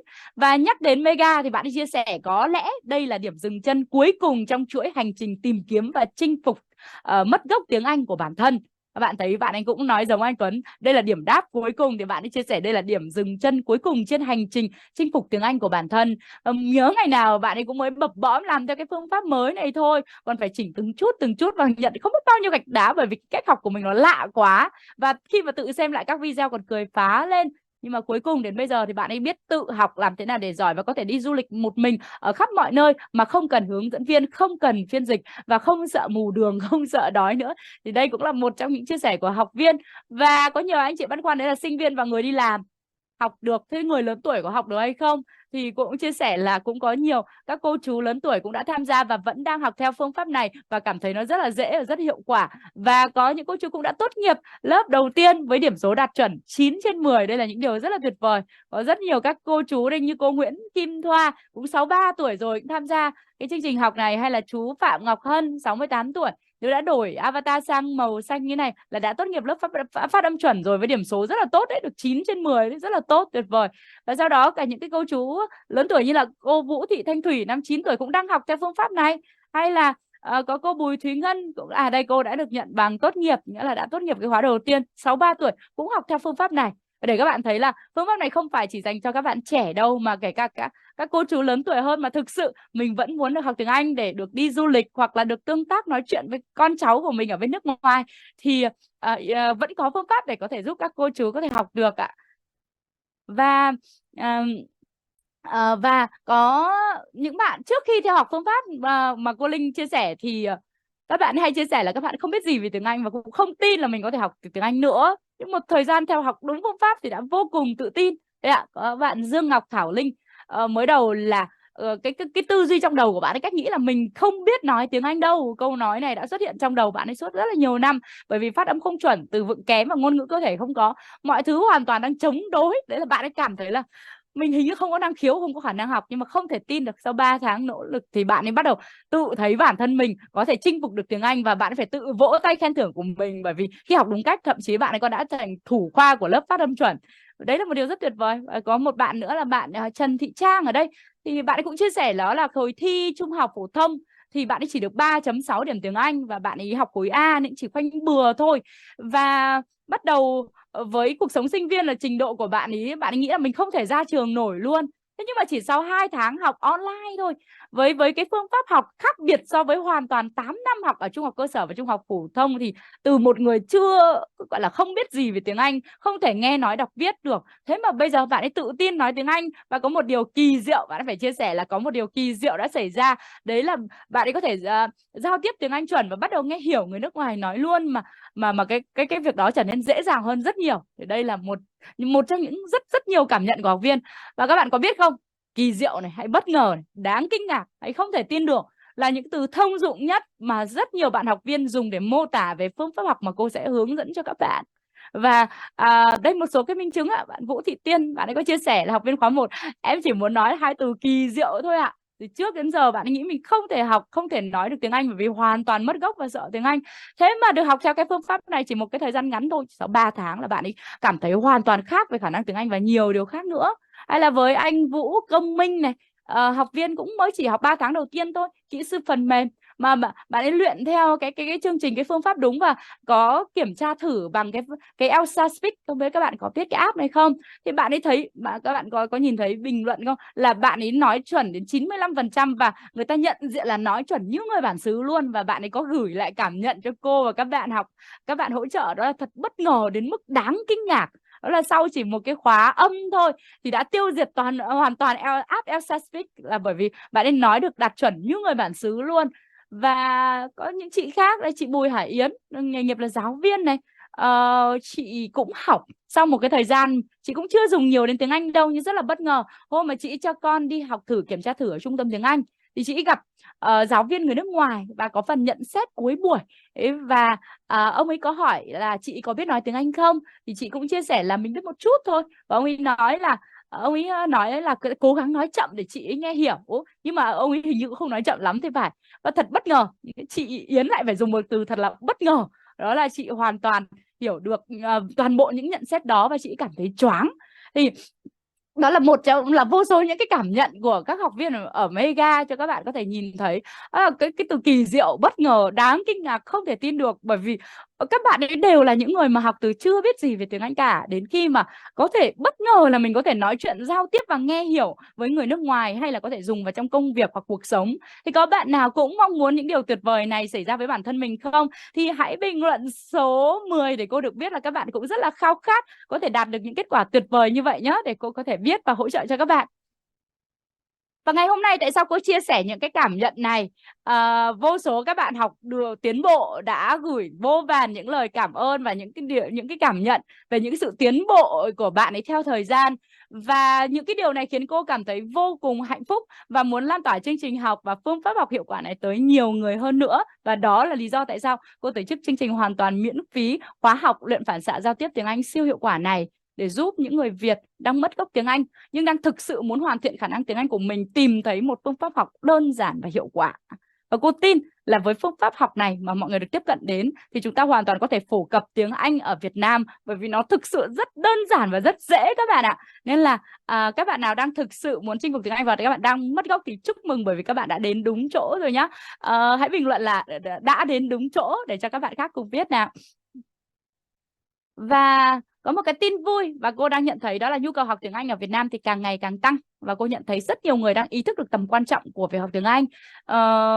Nhưng mà cũng có một cái tin chưa vui lắm mà cô muốn chia sẻ với các bạn. Đó là nhiều bạn học viên đang gặp vô vàn các khó khăn trên hành trình chinh phục tiếng Anh. Và có rất là nhiều bạn chia sẻ với cô có rất nhiều vấn đề, và không biết hiện tại thì có bạn nào cũng đang gặp nhiều vấn đề khó khăn trong việc học tiếng Anh không? Thì các bạn hãy bình luận vấn đề của mình xuống cho cô được biết không?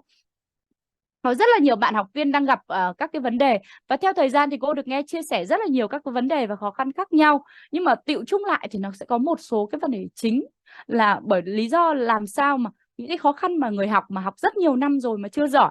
Thì đúng rồi, có một bạn vừa bình luận đấy là bị học trước quên sau. Thì có nhiều lý do, cô sẽ tổng hợp để xem các bạn có gặp những cái lý do này không. Rất nhiều người học nhiều năm rồi và nhiều phương pháp với nhiều giáo viên khác nhau, nhưng mà mãi vẫn không thể phát âm chuẩn được. Mình cảm thấy mình phát âm nó không đúng, mình nói không hay, không có ngữ điệu, và mình thiếu tự tin khi nói với người nước ngoài. Có bạn nào cũng bị vấn đề này không? Thì hãy bình luận số 1 cho cô được biết nhé. Và sau đó thì vấn đề số 2 mà cô hay gặp học viên mắc phải, đó là có những bạn đã thử nhiều phương pháp khác nhau rồi, học nhiều khóa học khác nhau, sử dụng cả phần mềm, cả app, cả học với người thực tế nhưng không thấy kết quả. Các bạn bị mắc một cái vấn đề, đấy là bây giờ các bạn đang bị chán nản đấy. Các bạn thiếu động lực ấy, và các bạn không còn tin là mình học được tiếng Anh. Thì thực ra đây mới là một cái vấn đề rất là lớn. Khi các bạn cảm thấy chán nản, thiếu động lực và không còn muốn học nữa, thì mình chán rồi mà mình không học thì làm sao mình có thể giỏi được. Thì đây cũng là một cái trong những cái điều mà rất nhiều người đang mắc, và họ các bạn ấy thiếu niềm tin và không có tin mình có thể giỏi được tiếng Anh. Bạn nào cũng bị mắc vấn đề này thì có thể bình luận số 2 cho cô được biết không? Và tiếp theo đó là có nhiều bạn học có bình luận giống như một số bạn bình luận, đó là các bạn bị học trước quên sau, học mãi mà không thấy giỏi. Các bạn cảm thấy mình như là không có năng khiếu học tiếng Anh, hay là có nhiều thứ đang chống đối mình với việc học tiếng Anh. Và chính vì thế nên các bạn học từ vựng và ngữ pháp nó không vào, dẫn đến việc các bạn cảm thấy các bạn không biết mấy từ vựng và ngữ pháp cả. Các bạn bị hỏng rất là nặng về từ vựng và ngữ pháp. Có bạn nào cũng bị vấn đề số 3 này không thì hãy bình luận vấn đề số 3 cho cô được biết nhé. Và ngoài ra thì có một số bạn thì phải nói chân thành là học rất là chăm chỉ, biết rất nhiều từ vựng và ngữ pháp, và có thể đọc hiểu được nhưng lại không thể nghe nói và giao tiếp được. Gặp người nước ngoài là thấy rất là lúng túng. Mặc dù nhá, các bạn biết từ vựng nhưng giao tiếp cảm thấy vẫn rất là bí từ và không thể diễn đạt được ý mình nói. Thì có bạn nào là có từ vựng ngữ pháp nhưng cảm thấy không nghe nói được, và đến lúc mình nói mình cảm thấy rất là bí từ và không biết diễn đạt như thế nào ý của mình không? Thì hãy bình luận số 4 cho cô được biết nhé. Và ngoài ra thì có một số bạn thì gặp khó khăn bởi vì mình đi làm, có gia đình rồi, mình rất là bận rộn, mình không có nhiều thời gian. Mình muốn tìm một cái phương pháp học thật sự hiệu quả, và một cái nơi nào đấy cho mình niềm tin là mình có thể giỏi được, một cái phương pháp nó giúp mình chắc chắn có thể giỏi được nhưng chưa tìm thấy. Có bạn nào cũng đang đi tìm mà chưa thấy không thì các bạn bình luận số 5 nhá. Các bạn bình luận số 5. Và nếu mà các bạn đang mắc vấn đề số 5 này thì xin chúc mừng các bạn, về với các bạn đến đúng chỗ. Và cuối cùng hành trình mải miết đi tìm của các bạn đã có điểm dừng chân rồi, bởi vì trong 3 ngày tới thôi cô sẽ chia sẻ cho các bạn. Và ngoài ra có những bạn thì gặp những cái điều kiện tài chính của mình có thể chưa quá là tốt, hoặc là mình phải lo rất là nhiều cho gia đình, cho con cái hay cho bố mẹ, mình không có nhiều tiền để học những khóa học đắt tiền. Vậy nên là mình muốn học tiếng Anh với một cái chi phí thấp thôi nhưng mà hiệu quả, nhưng mà chưa biết làm thế nào cả. Có bạn nào muốn học tiếng Anh miễn phí hoặc là với chi phí rất rất thấp thôi, đảm bảo là ai cũng có thể học được không, mà chưa biết làm thế nào, mà các bạn cũng gặp vấn đề số 6 này, thì các bạn có thể bình luận 6 cho cô được biết để cô hỗ trợ các bạn nhé. Và có bạn nào bị mắc cả toàn bộ 6 vấn đề trên không? Nếu có bạn nào mắc toàn bộ những vấn đề trên thì hãy bình luận số 10 nhé, để mọi người cũng biết là mình cũng có nhiều bạn mắc những cái vấn đề như vậy giống mình. Và đây là những cái khó khăn mà cô Linh nghe được từ rất là nhiều học viên của mình. Nhưng mà thực sự đây, điểm quan trọng nhất trong buổi pre-training cô muốn chia sẻ với các bạn đây. Đó là những cái khó khăn mà cô hay nghe học viên chia sẻ. Nhưng là một người có kinh nghiệm đào tạo tiếng Anh rất là nhiều năm rồi, và cũng là người học tiếng Anh từ con số 0.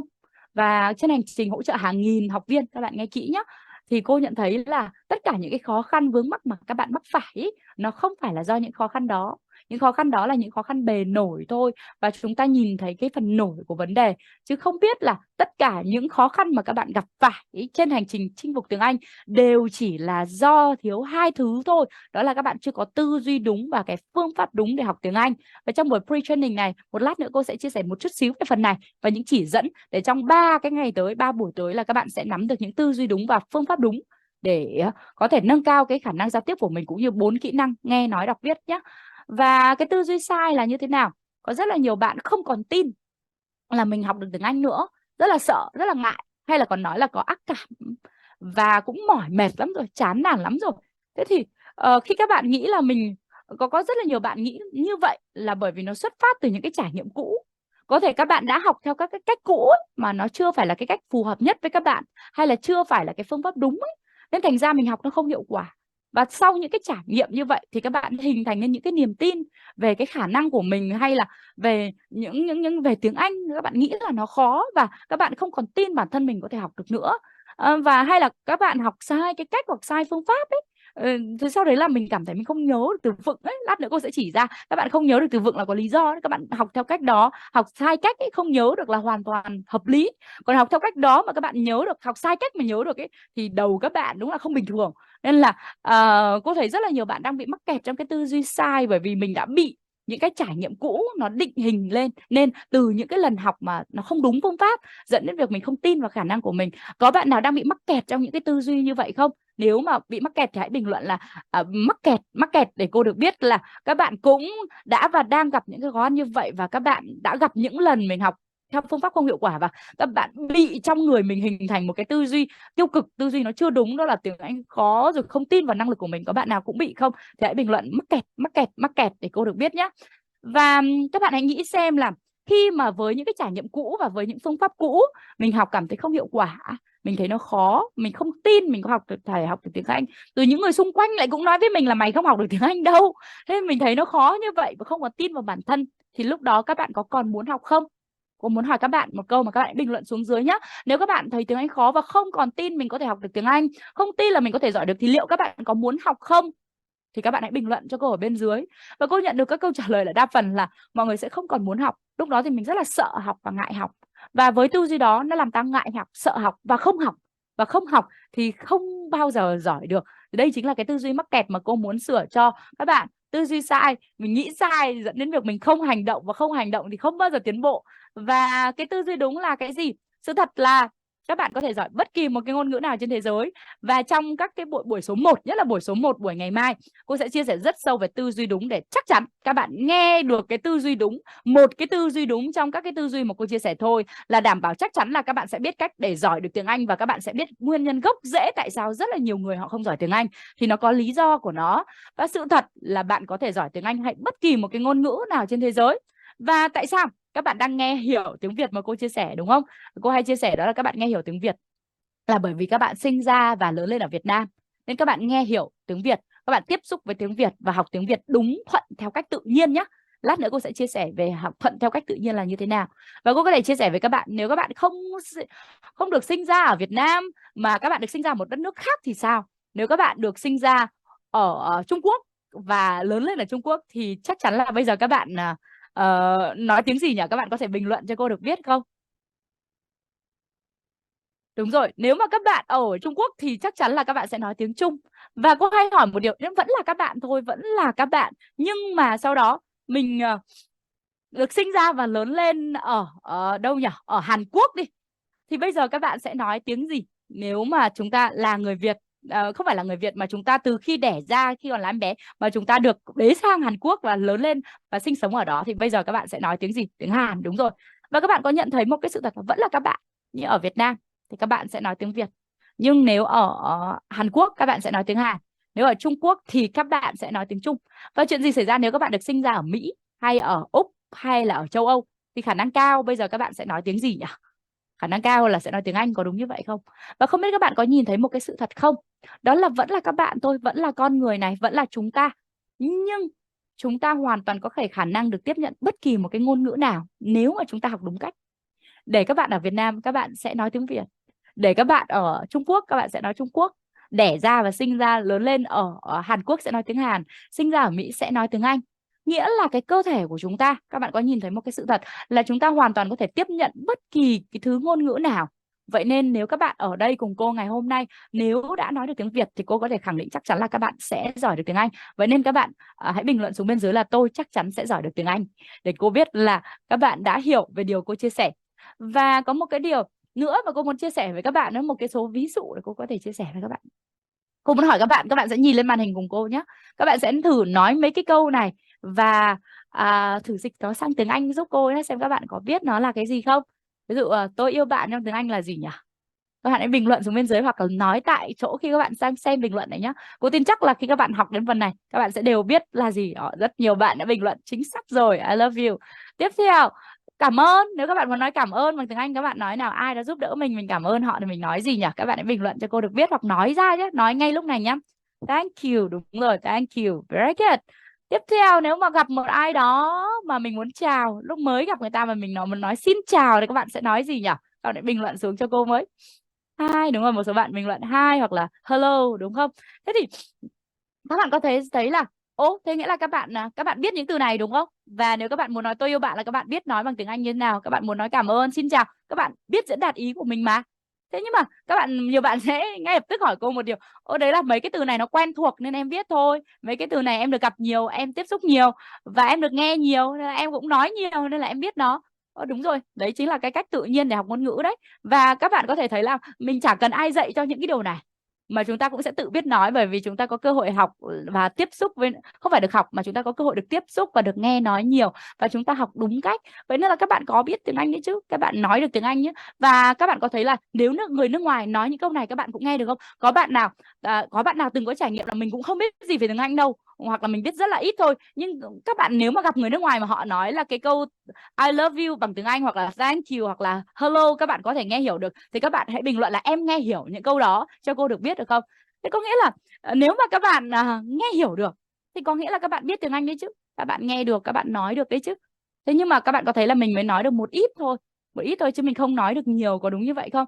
Thế thì là thực ra với những cái từ này là bởi vì mình đã học theo đúng cách nên là mình nghe nói được. Và ngày hôm nay thì cô cũng không có nhiều thời gian để đi sâu về phần tư duy, mà cô sẽ dùng thời gian trong buổi số 1, buổi số 2 để đào sâu về phần tư duy đúng cho các bạn, để giúp các bạn chắc chắn là sẽ biết cách chinh phục được tiếng Anh. Nhưng ngày hôm nay qua phần cảm nhận mà cô cho các bạn xem là rất nhiều các bạn học viên đã học từ không biết gì, rất nhiều các bạn sinh viên rồi các anh chị đi làm, các cô chú cũng học tiếng Anh từ không biết gì, nhưng bởi vì các anh chị và các bạn ấy đang được học theo cái phương pháp đúng nên là các bạn ấy đang tiến bộ từng ngày và cảm thấy học tiếng Anh nó rất là dễ dàng. Và việc học tiếng Anh nó không khó, và kỳ thực bạn có khả năng để tiếp nhận được bất kỳ cái thứ ngôn ngữ nào. Và bằng chứng là cô tin chắc là các bạn có biết rất là nhiều từ, rất là nhiều câu và có thể nói được rất nhiều thứ bằng tiếng Anh. Nhưng mà sau đó đến một cái hoàn cảnh cụ thể mình lại chưa thể giao tiếp được là bởi vì mình học chưa đúng cách và chưa đúng phương pháp. Nên một trong những cái tư duy mà cô muốn trong ngày hôm nay mà cô có thể chia sẻ một phần cho các bạn, đó là việc là chắc chắn là các bạn có thể giỏi được tiếng Anh. Và cô sẽ đồng hành cùng các bạn làm điều đó trong 3 buổi sắp tới. Và đặc biệt đó là cơ thể của các bạn có khả năng tiếp nhận bất kỳ cái loại ngôn ngữ nào trên thế giới này, không phải tiếng Anh đâu, mà bạn học cái tiếng gì mình cũng có thể giỏi được nếu như các bạn học đúng phương pháp. Và cái việc mình có tư duy sai là nó bắt nguồn từ những cái trải nghiệm nó không đúng, từ những lần học tiếng Anh theo phương pháp sai. Và mình không tin là mình học được tiếng Anh thì mình không còn học nữa. Nhưng ngày hôm nay cô muốn các bạn có một niềm tin là chắc chắn có cách để mình giỏi được nếu mình muốn. Và cô ở đây là để giúp các bạn tìm được cái cách đó. Và lý do tại sao có rất nhiều người hình thành nên những cái tư duy nó không đúng. Và trong khóa học này thì hãy nhớ là 3 buổi cô sẽ trang bị lại cho các bạn cái tư duy đúng để chinh phục tiếng Anh.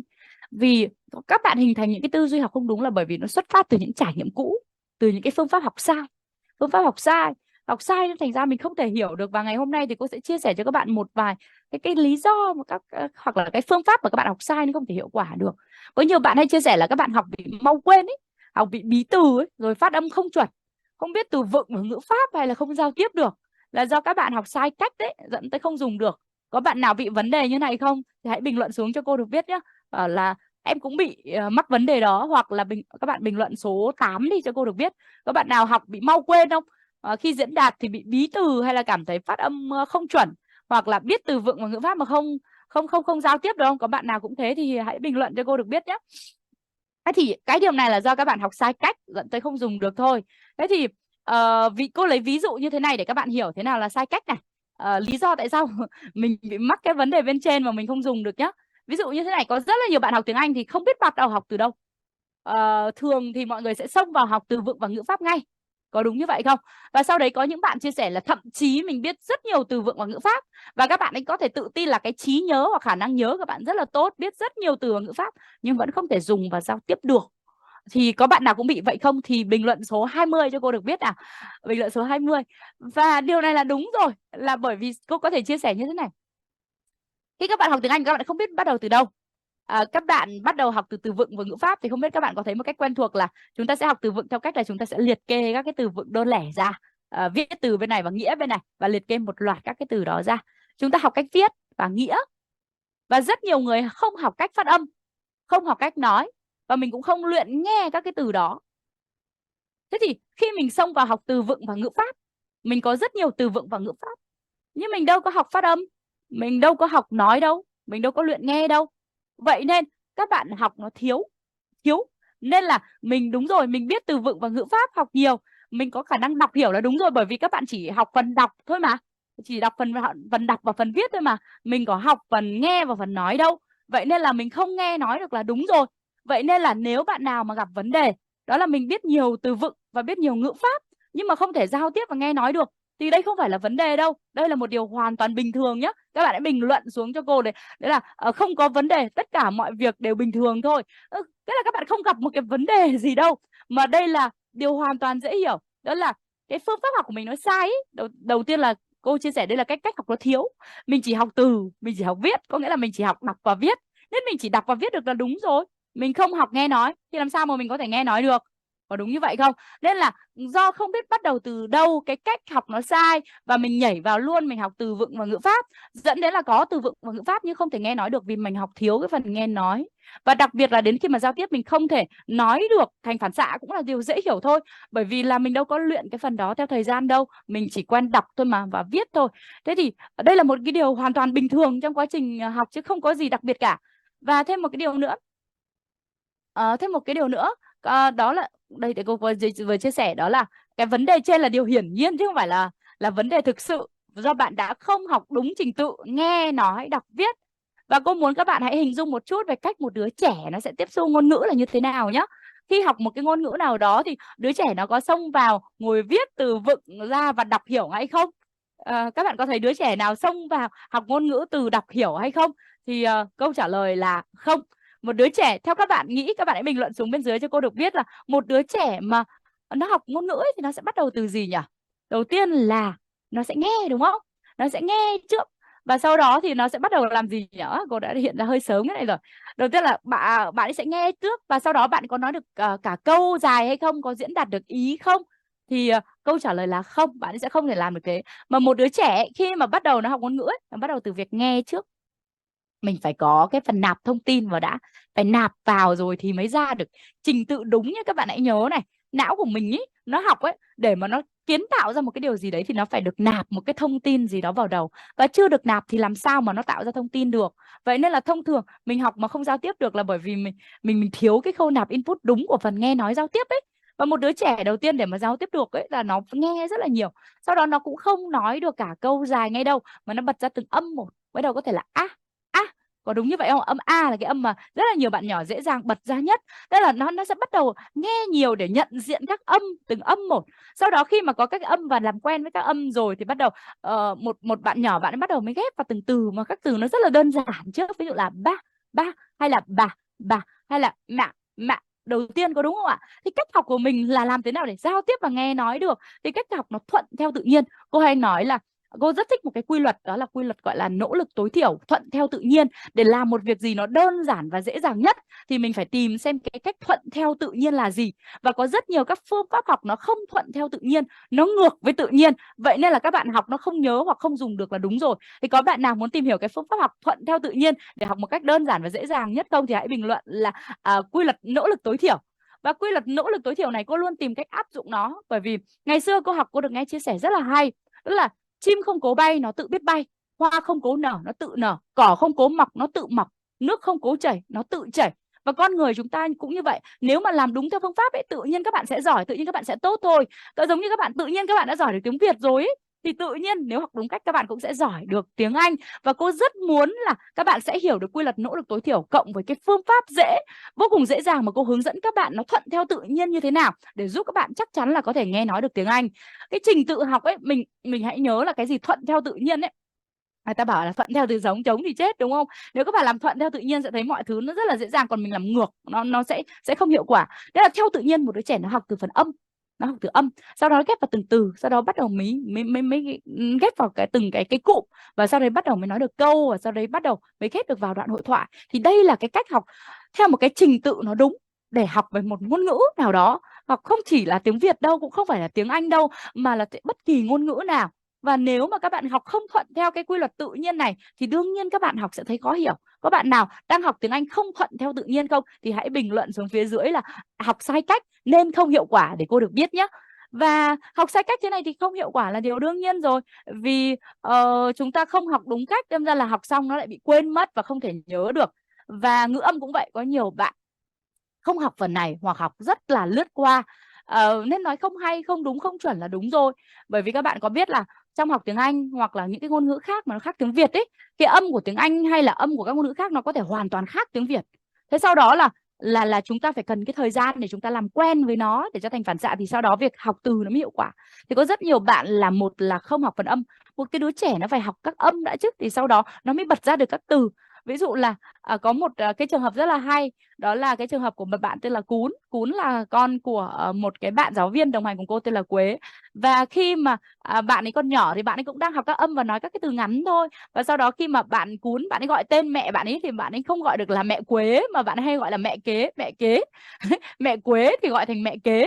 Thế thì tại sao nó xảy ra cái trường hợp này là bởi vì bạn ấy cũng đang trong quá trình học từng âm một và tiếp nhận từng âm một, và các âm nó vì nó chưa được tiếp nhận hết và nó chưa chuẩn, dẫn đến việc là lúc mà mình nói nó không chuẩn hoặc là nó không đúng.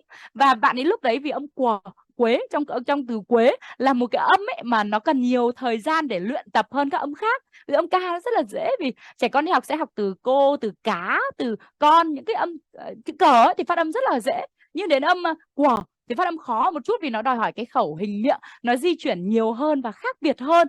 Chính vì thế nên là mới đầu bạn Cún thì bạn không gọi được là mẹ Quế đâu, mà bạn chỉ gọi là mẹ Kế, là bởi vì các bạn ấy cần thêm cái thời gian để tiếp nhận cái phần âm.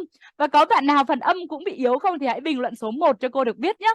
Phần âm mà các bạn cảm thấy mình nói chưa hay, chưa chuẩn là bởi vì mình đã chưa luyện phần phát âm đúng và chưa có đủ thời gian để tiếp nạp, và mình đã bị coi nhẹ mất phần âm và có thể là mình bị học lướt qua thôi nên chưa thể ngấm được nó. Thế là mà trong khi là cái phần này cần ngấm rất là tốt để đến lúc mà mình học từng từ mình có thể nói tốt được, thì sau đó mình mới có thể ghép vào cụm và câu.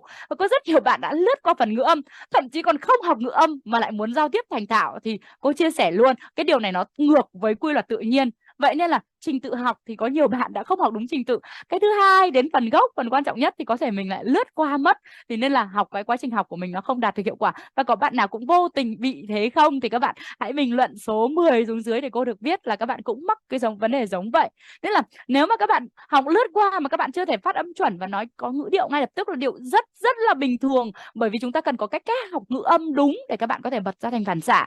Hay là có một cái cô có thể chia sẻ đấy là phần phát âm là một phần rất là nền tảng trong nghe nói và giao tiếp, nhưng mà có nhiều bạn đã chưa hiểu rõ được điều này thì cách học nó sai, mình chưa dành đủ cái thời gian với cái phần nó quan trọng và tập thành phản xạ, nên đương nhiên đến những phần sau mình gặp khó khăn là đúng rồi. Hay là đơn giản là hay cấp học từ vựng đi, cô có thể chia sẻ hôm nay cô chỉ điểm qua một số cái cách học sai nhé, để các bạn sẽ biết là ồ, hóa ra mình học sai như này, nên là mình gặp những cái vấn đề kia là điều hoàn toàn bình thường. Nó không phải do năng lực hay khả năng của các bạn đâu, mà là do cái cách học của mình nó chưa đúng ấy, nên là nó chưa đạt được hiệu quả thôi. Vậy nên là có nhiều bạn học từ vựng theo cái cách liệt kê ấy. Không biết các bạn có giống thế không? Không biết các bạn có bị học từ vựng theo cách liệt kê giống cô ngày xưa không? Chính bản thân cô cũng đã từng học từ vựng theo cách liệt kê như vậy. Và đây là một cái cách học từ vựng điển hình sai. Trong buổi số 2 thì cô sẽ hướng dẫn các bạn rất là sâu và kỹ về phần học từ vựng như thế nào cho nó đúng và chính xác. Nhưng ngày hôm nay thì cô chỉ mang tính giới thiệu một chút xíu cho các bạn thôi, bởi vì hôm nay là pre-training. Nhưng mà cô vẫn muốn chỉ ra cho các bạn các cái cách học sai mà mọi người đã dùng theo thời gian, nên học không nhớ là đúng rồi. Và nếu như các bạn cũng từng học từ vựng theo cái cách như thế này, ví dụ là mình liệt kê là như thế này. Từ số 1, late. Late đọc ngày xưa cô đọc là late cơ. Late có nghĩa là sao nhỉ? Là gì nhỉ các bạn nhỉ? Là muộn này. Ngày xưa cô đã từng học tiếng Anh như thế này đấy, học từ vựng như thế này. Rồi sau đó là học như kiểu như thế này.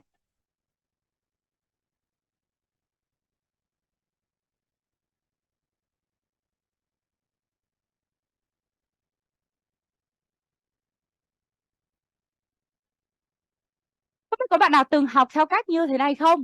Có nghĩa là mình liệt kê như thế này này, và sau đấy mình cứ học tiếp các cái từ vựng tiếp theo. Đấy, không biết có bạn nào từng liệt kê như thế này không? Thì ngày xưa cô cũng đã học từ vựng theo cách như thế này. Và phải chia sẻ với các bạn là nếu học từ vựng như thế này, nếu mà các bạn từng học như thế thì các bạn hãy bình luận số 2 cho cô được biết nhé. Nghĩa là để cô được biết là các bạn cũng từng học cái tiếng Anh theo phương pháp sai giống cô như thế này. Và sau đó chúng ta liệt kê một loạt các cái từ vựng ra và chúng ta cứ học theo cách đó. Và theo thời gian thì chuyện gì nó xảy ra khi các bạn liệt kê một loạt cái từ vựng như vậy thì nó sẽ rất là khó nhớ, bởi vì có thể cùng một lúc các bạn học cái số lượng từ mới rất là nhiều và các cái từ mới này lại không có sự liên kết với nhau và nó ít khi dùng đến, nên não của các bạn sẽ rất là nhanh quên. Vậy nên nếu bạn nào bị học từ vựng sai cách ấy, mà mình học trước lại quên sau, mình cảm thấy không nhớ được vì là chúng ta học sai cách thôi và các bạn quên là điều bình thường. Cô hay chia sẻ là nếu học sai cách thì các bạn quên là điều hoàn toàn bình thường, bởi vì não chúng ta không tiếp nhận theo thông tin theo kiểu đó, một loạt thông tin mới, một loạt từ mới không có liên kết đến nhau với nhau, rồi trong khi là nó rất là ít khi dùng đến, nên não các bạn sẽ quên nhanh những cái thông tin này để tiếp nạp những cái thông tin quan trọng hơn. Có bạn nào cũng gặp cái vấn đề như thế này không? Hãy bình luận là học thế này không nhớ là đúng rồi cho cô được biết nhé. Nên là cô chia sẻ là học viên học như thế này bị quên hết là điều hiển nhiên, và nhiều người học sai cách lại tưởng là trí nhớ của mình kém, mình không giỏi được, nhưng không phải. Học thế này đến cô hay rất là nhiều người cũng đều sẽ quên cả thôi, nên điều này là hoàn toàn bình thường. Và học như thế này xong thì nó có một cái vấn đề, đó là chúng ta không những là không nhớ được từ, mà sau đó đến lúc mà mình muốn nói, muốn diễn đạt thì chúng ta cũng không biết nói và diễn đạt như thế nào cả, vì đây là điều các bạn đã học sai cách ấy. Thế thì thông thường thì hôm nay cô cũng không có nhiều thời gian đâu, mà những cái điều này cô sẽ dạy sâu và kỹ hơn rất là nhiều trong cái chương trình của chúng ta, là trong các cái buổi tiếp theo nữa để hướng dẫn cho các bạn. Tuy nhiên ngày hôm nay thì cô vẫn muốn hướng dẫn các bạn một tí xíu, và các bạn hãy thử hình dung là các bạn cùng học từ vựng ngữ pháp với cô theo cách đúng, xem nó có hiệu quả hơn không nhé. Hiệu quả hơn mà mặc dù chúng ta chỉ thực hành một tí xíu với nhau thôi, để cô muốn ngày hôm nay cho các bạn một cái niềm tin, đó là chắc chắn các bạn có thể chinh phục được và học đúng cách thì nó sẽ dễ hiểu hơn rất là nhiều. Đầu tiên, học một cái từ ấy thì chúng ta phải học từ phần gốc cơ. Bình thường là cô học từ này, ngày xưa cô không biết cách phát âm đâu. Khi mà giáo viên hướng dẫn để mà biết cách đọc của nó thì giáo viên đọc là lết thì cô phải viết là lết như thế này này, lết như thế này, rồi cô mở ngoặc như thế này để mình sẽ biết cách đọc. Và sau đó thì cái từ này là ca, đúng không ạ? Ca đấy, đọc như thế này, viết như thế này để biết nhớ cái cách đọc của nó, chứ còn mới đầu mình còn không biết cái cách nói như thế nào, và vì không biết nó nghe nói ra sao nên ta không giao tiếp được là điều đương nhiên rồi. Vậy nên trong quá trình học ấy là chúng ta phải bắt đầu từ phần gốc. Để nghe nói được ấy thì mình cần phải nghe và biết cái phát âm chuẩn của nó là như thế nào.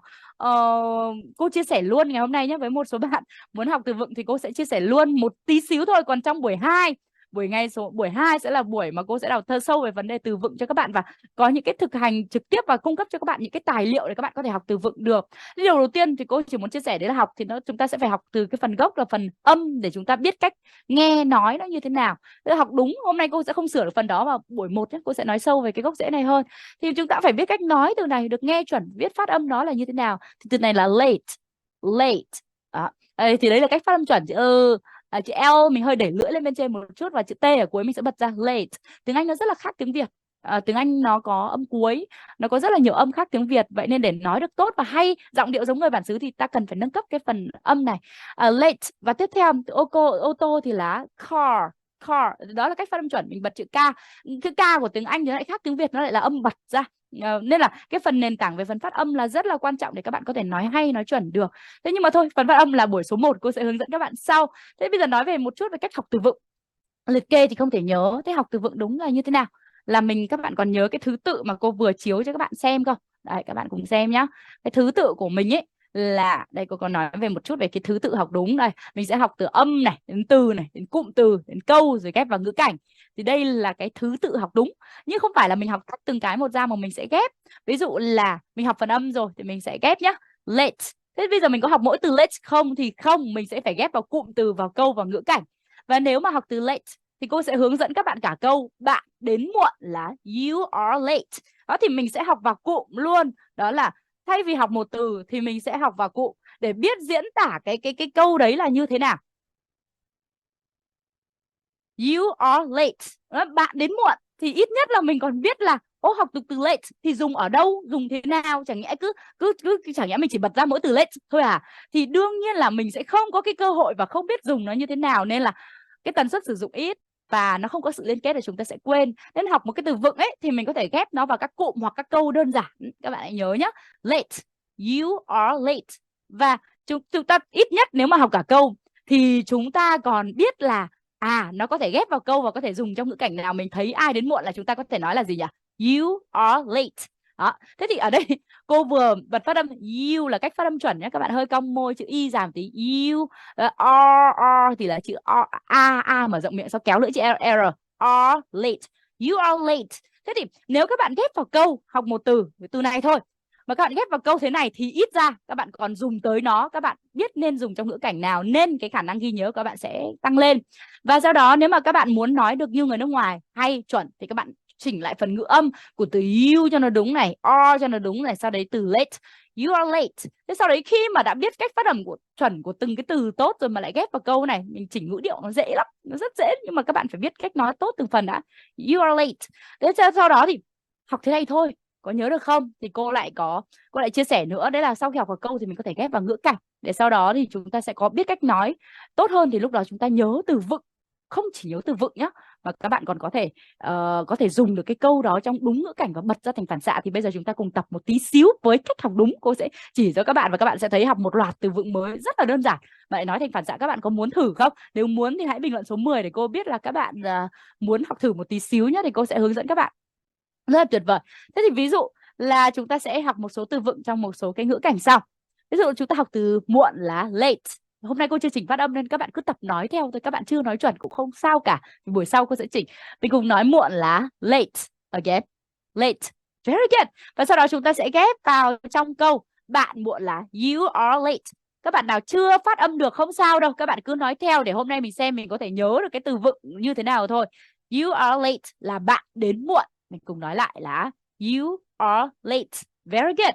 Và sau đó người kia bị nói là bạn đến muộn, nói là tôi biết là tôi đến muộn rồi, thì người đấy có thể nói từ biết, động từ biết trong tiếng Anh là know. Đó, các bạn nhớ nhá, từ biết trong tiếng Anh là know. Tôi biết, tôi trong tiếng Anh là I, và tôi biết là I know. Tôi biết. Các bạn cùng nói với cô nhé, I know. Chúng ta sẽ học các từ vựng để sau đấy các bạn sẽ thấy là học từ vựng đúng cách. Mình vừa nhớ từ, mình lại vừa ghép được vào ngữ cảnh, mình vừa nói ra được thành phản xạ. Và sau đó thì mình lại còn, thậm chí các bạn có thể học ngữ pháp một cách nó rất là đơn giản mà không cần nhớ luôn. Thì cô sẽ lấy ví dụ để cho các bạn hình dung ra. Ví dụ mình học từ muộn là late. Bạn muộn là you are late. Bây giờ cô sẽ mời một bạn vào đây cùng cô nhé, để lấy ví dụ cho các bạn, để các bạn sẽ nhìn thấy là bạn ấy sẽ học như thế nào và tự nhiên mình diễn đạt rất là tự nhiên. Cô mời bạn MC của chúng ta nhé, mời Hóa lên trên này nào. Các bạn khác thực hành cùng cô nhé. Hóa ơi, hôm nay chúng ta sẽ cho các bạn ấy xem thử cái cách mà chúng ta sẽ em đứng dịch vào đây một tí để cho máy quay nhìn thấy, để cho các bạn ấy có thể nhìn thấy cái việc mà chúng ta sẽ cùng học từ vựng là như thế nào nhé. Máy quay cứ để đó em. Và để cho các bạn ấy được thực hành cùng chúng ta luôn để biết là học từ vựng đúng cách thì nó sẽ hiệu quả như thế nào. Các bạn hãy thực hành cùng cô nhé. Và đầu tiên là từ muộn trong tiếng Anh là gì nhỉ Hóa nhỉ? Late. Đúng rồi, bạn Hóa vì bạn được học phần phát âm rồi nên bạn có thể phát âm được. Và bây giờ cô sẽ hướng dẫn bạn ấy cái phần học từ vựng đúng. Từ muộn trong tiếng Anh là Late. và thông thường nếu chúng ta học một từ đơn lẻ này chúng ta sẽ rất là nhanh quên, là chúng ta sẽ hướng dẫn thực hành vào ngữ cảnh và đoạn hội thoại luôn. Và Hóa ơi, muộn là late, còn bạn đến muộn là you are late. You are late. Đừng quan tâm đến phần phát âm, hãy nói cùng cô. Bạn đến muộn là Hóa ơi, em cứ nói đi cho các bạn ấy nghe. Bạn đến muộn là You are late. very good. Các bạn mà đang nghe, đang xem thì cứ bình luận tương tác nhé, hoặc tập nói cùng cô và bạn Hóa luôn. Thế thì bây giờ ví dụ là cô bảo với Hóa là you are late, bạn đến muộn, và Hóa biết là bạn đến muộn rồi thì Hóa nói là tôi biết. I know. Hóa ơi, tôi biết thì nói như nào nhỉ? I know. Rồi, và chúng ta sẽ lặp lại cái này 2 lần nhé. Tôi biết là gì nhỉ? I know. Very good. Và chúng ta cùng thực hành lại cái đoạn hội thoại này. You are late. I know. Very good. Các bạn có thấy như vậy thì sau đấy bây giờ giả sử cô đến muộn, Hóa có thể nói là gì nhỉ? You are late. I know. Các bạn có thấy là nếu mà học như vậy thì nó sẽ khác. Và các bạn sẽ nhìn thấy là chúng ta sẽ ghép được vào ngữ cảnh và chúng ta sẽ biết nói như nào ngay lập tức. Và sau đấy đây là một cái đoạn hội thoại rất là đơn giản thôi. Và bạn kia có hỏi là tại sao bạn đến muộn? Why are you late? Thì các bạn, đây cô sẽ viết thêm ở đây nữa. Why are you late? Ok. Thế thì cô sẽ ghép vào luôn. Và trong trường hợp này các bạn đừng có để ý đến ngữ pháp hay đừng có để ý đến phát âm vội nhé. Mà cô sẽ hướng dẫn các bạn cách học từ vựng. Nên phần này cô sẽ tập trung vào từ vựng trước để các bạn sẽ học thành phản xạ. Và sau đó thì cô sẽ hỏi lại bạn Hóa là why are you late? Why are you late là tại sao bạn đến muộn? Và cô tin khi mà nói như thế này thì các bạn đang nghe cũng có thể thuộc được câu này và nói theo. Vậy nên các bạn cứ nói theo và thực hành nhé. Hóa ơi, cô sẽ nói nhé. You are late. I know. Why are you late? Thế bây giờ bạn Hóa đang chưa biết câu tiếp theo nên bạn chưa biết bật thành phản xạ như thế nào là bởi vì bạn ấy chưa được học. Thế nhưng mà các bạn có thấy là ngay lập tức khi học như thế này thì các bạn có thể hỏi ngược lại. Bây giờ Hóa đi, Hóa là người hỏi cô đi. Hóa sẽ bảo cô đến muộn và cô sẽ trả lời, sau đó em sẽ hỏi cô đi.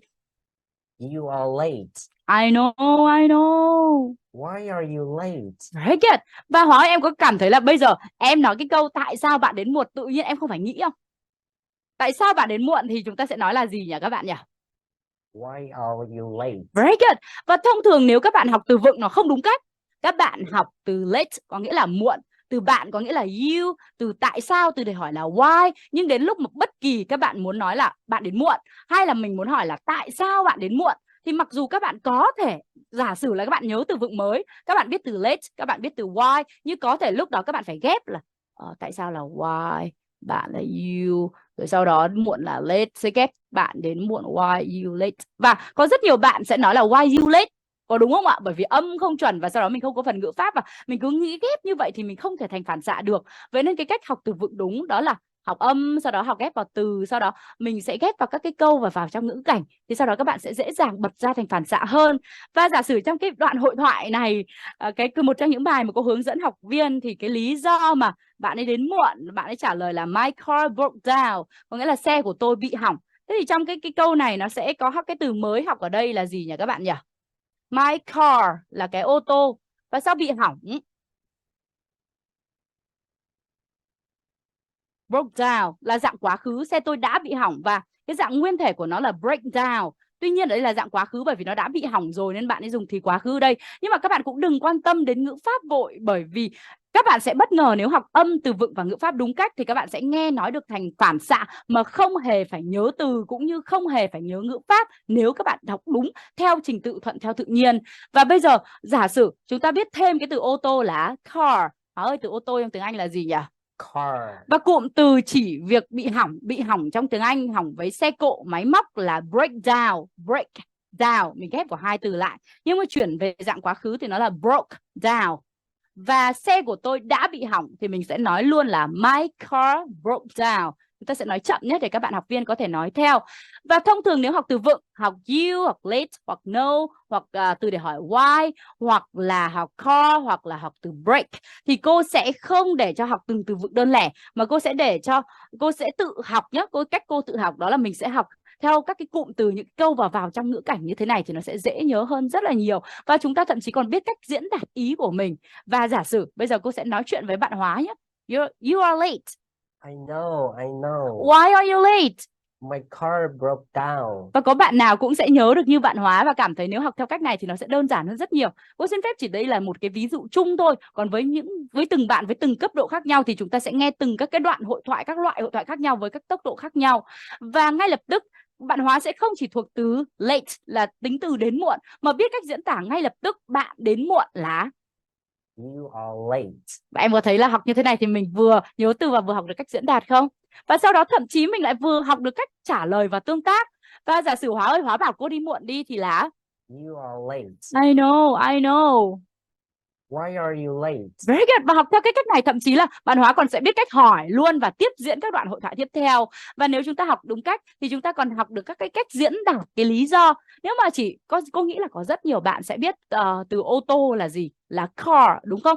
Sau đấy là mình muốn nói lý do là xe ô tô của tôi bị hỏng. Thế các bạn lại nghĩ ô tô với hỏng là gì? Sau hỏng mình lại nghĩ không ra cái từ hỏng, bởi vì hình như mình chưa học. Nhưng không, nếu các bạn học đúng cách thì trong đầu các bạn sẽ xuất hiện ngay cả câu, cả cụm để diễn tả ý đó. Và ngày hôm nay chúng ta đã biết cái câu là xe của tôi bị hỏng là gì rồi nhỉ? My car broke down. Very good. Và nếu các bạn cứ học như vậy thì các bạn sẽ nhớ từ cộng với bật ra thành phản xạ nó dễ dàng hơn rất nhiều. Và các bạn không chỉ thuộc thêm từ vựng đâu, mà các bạn còn có thể giao tiếp với nhau thành phản xạ nữa. Thì thông thường khi học từ vựng thì cô sẽ không để mọi người học sai cách là học liệt kê mà mình sẽ ghép vào câu, vào từ này, vào cụm này, vào câu này, sau đó vào ngữ cảnh. Thì mình học như vậy sẽ ngấm và dễ hơn rất là nhiều. Và đây là một cái trường hợp ví dụ mà cô nói cùng bạn Hóa và cái cách học mẫu để cho các bạn hình dung ra là từ vựng chúng ta có thể học như vậy. Cảm ơn Hóa rất là nhiều. Và như các bạn có thể thấy, với cái việc mà học từ vựng sai cách thì mình quên là đúng rồi. Còn nếu mà ai đó học đúng cách, các bạn hãy hình dung là cái cách đầu tiên là mình sẽ học theo cái phương pháp mà mình liệt kê. Với lại cái một bạn mà bạn ấy sẽ học theo cái cách mà học từ phần âm đúng, rồi ghép vào từ, ghép vào các cụm và ghép vào các ngữ cảnh và được thực hành liên tục như vậy. Thì các bạn nghĩ là ai sẽ học hiệu quả hơn? Thì cô chỉ muốn các bạn bình luận xuống nhé, cách học hiệu quả hơn. Một là theo cách liệt kê, số 2 là theo cái cách mà mình học ghép vào từng cụm, từng câu, ngữ cảnh. Thì các bạn thấy phương pháp nào hiệu quả hơn, số 1 hay số 2 thì các bạn bình luận xuống dưới giúp cô, có được không? Rất nhiều bạn đã bình luận số 2 ngay lập tức, có đúng như vậy không? Và đó cũng là lý do mà sẽ có một số người học, họ cảm thấy học nhanh hơn, dễ nhớ hơn và họ có thể nhanh giao tiếp thành phản xạ hơn. Thì đây chỉ là một cái ví dụ nhỏ thôi mà cô lấy trong ngày hôm nay để cho các bạn nhìn thấy là với cách học sai thì đương nhiên là nó khó nhớ rồi. Và dù các bạn có thông minh đến mấy đi chăng nữa thì các bạn cũng sẽ rất là nhanh quên. Nhưng với cách học đúng thì cô nghĩ là dù mình có vẻ là không nhanh lắm, hoặc là có thể là mình cũng không thông minh vượt trội gì đâu, mình rất là bình thường thôi, nhưng mình hoàn toàn có thể nhớ được. Và chúng ta thử kiểm tra lại một chút xíu nhé. Các bạn cùng nghe cô hướng dẫn và sau đó cùng nói lại. Tính từ muộn trong tiếng Anh là gì nhỉ? Late. Very good. Các bạn cùng nói nhé. Late. Thế nhưng mà vừa rồi các bạn được học cùng cô rồi, nên các bạn sẽ biết ngay là bạn đến muộn thì mình sẽ nói là gì nhỉ? You are late. Chúng ta cứ nói chậm thành từng từ, cô sẽ chưa dẫn các bạn lướt âm hoặc là nói cứ ngữ điệu đâu. Còn mai sau là you are, nó sẽ nói tắt thành your, và sau đấy tùy cái sắc thái là you're late. Thì tùy cái cách nói mình thích nói thế nào thì nói. Nhưng mà hôm nay thì chúng ta cứ nói chậm thôi để các bạn hiểu cách học đúng về từ vựng đã. Tức là đấy, học từ vựng đúng, late. Mình biết cách nói luôn, bạn đến muộn là you are late. Tôi biết điều đó. I know. Các bạn nghe cùng cô và nói theo luôn nhé. I know. Very good. Sau đó mình mới hỏi là tại sao bạn đến muộn? Why are you late? Các bạn nói theo luôn nhé. Why are you late? Very good. Và mình nói xe mình bị hỏng. My car broke down. Học như thế này, các bạn không cần nhớ từ vựng luôn và các bạn cũng không cần nhớ ngữ pháp, nhưng các bạn lại có thể bật ra thành phản xạ. Và quan trọng hơn, lần sau khi các bạn bảo ai đến muộn là các bạn sẽ nhớ luôn. Mình cùng kiểm tra nhé. Mời Hóa vào đây cùng cô này để xem có nhớ cái này chưa. Bạn đến muộn là gì nhỉ?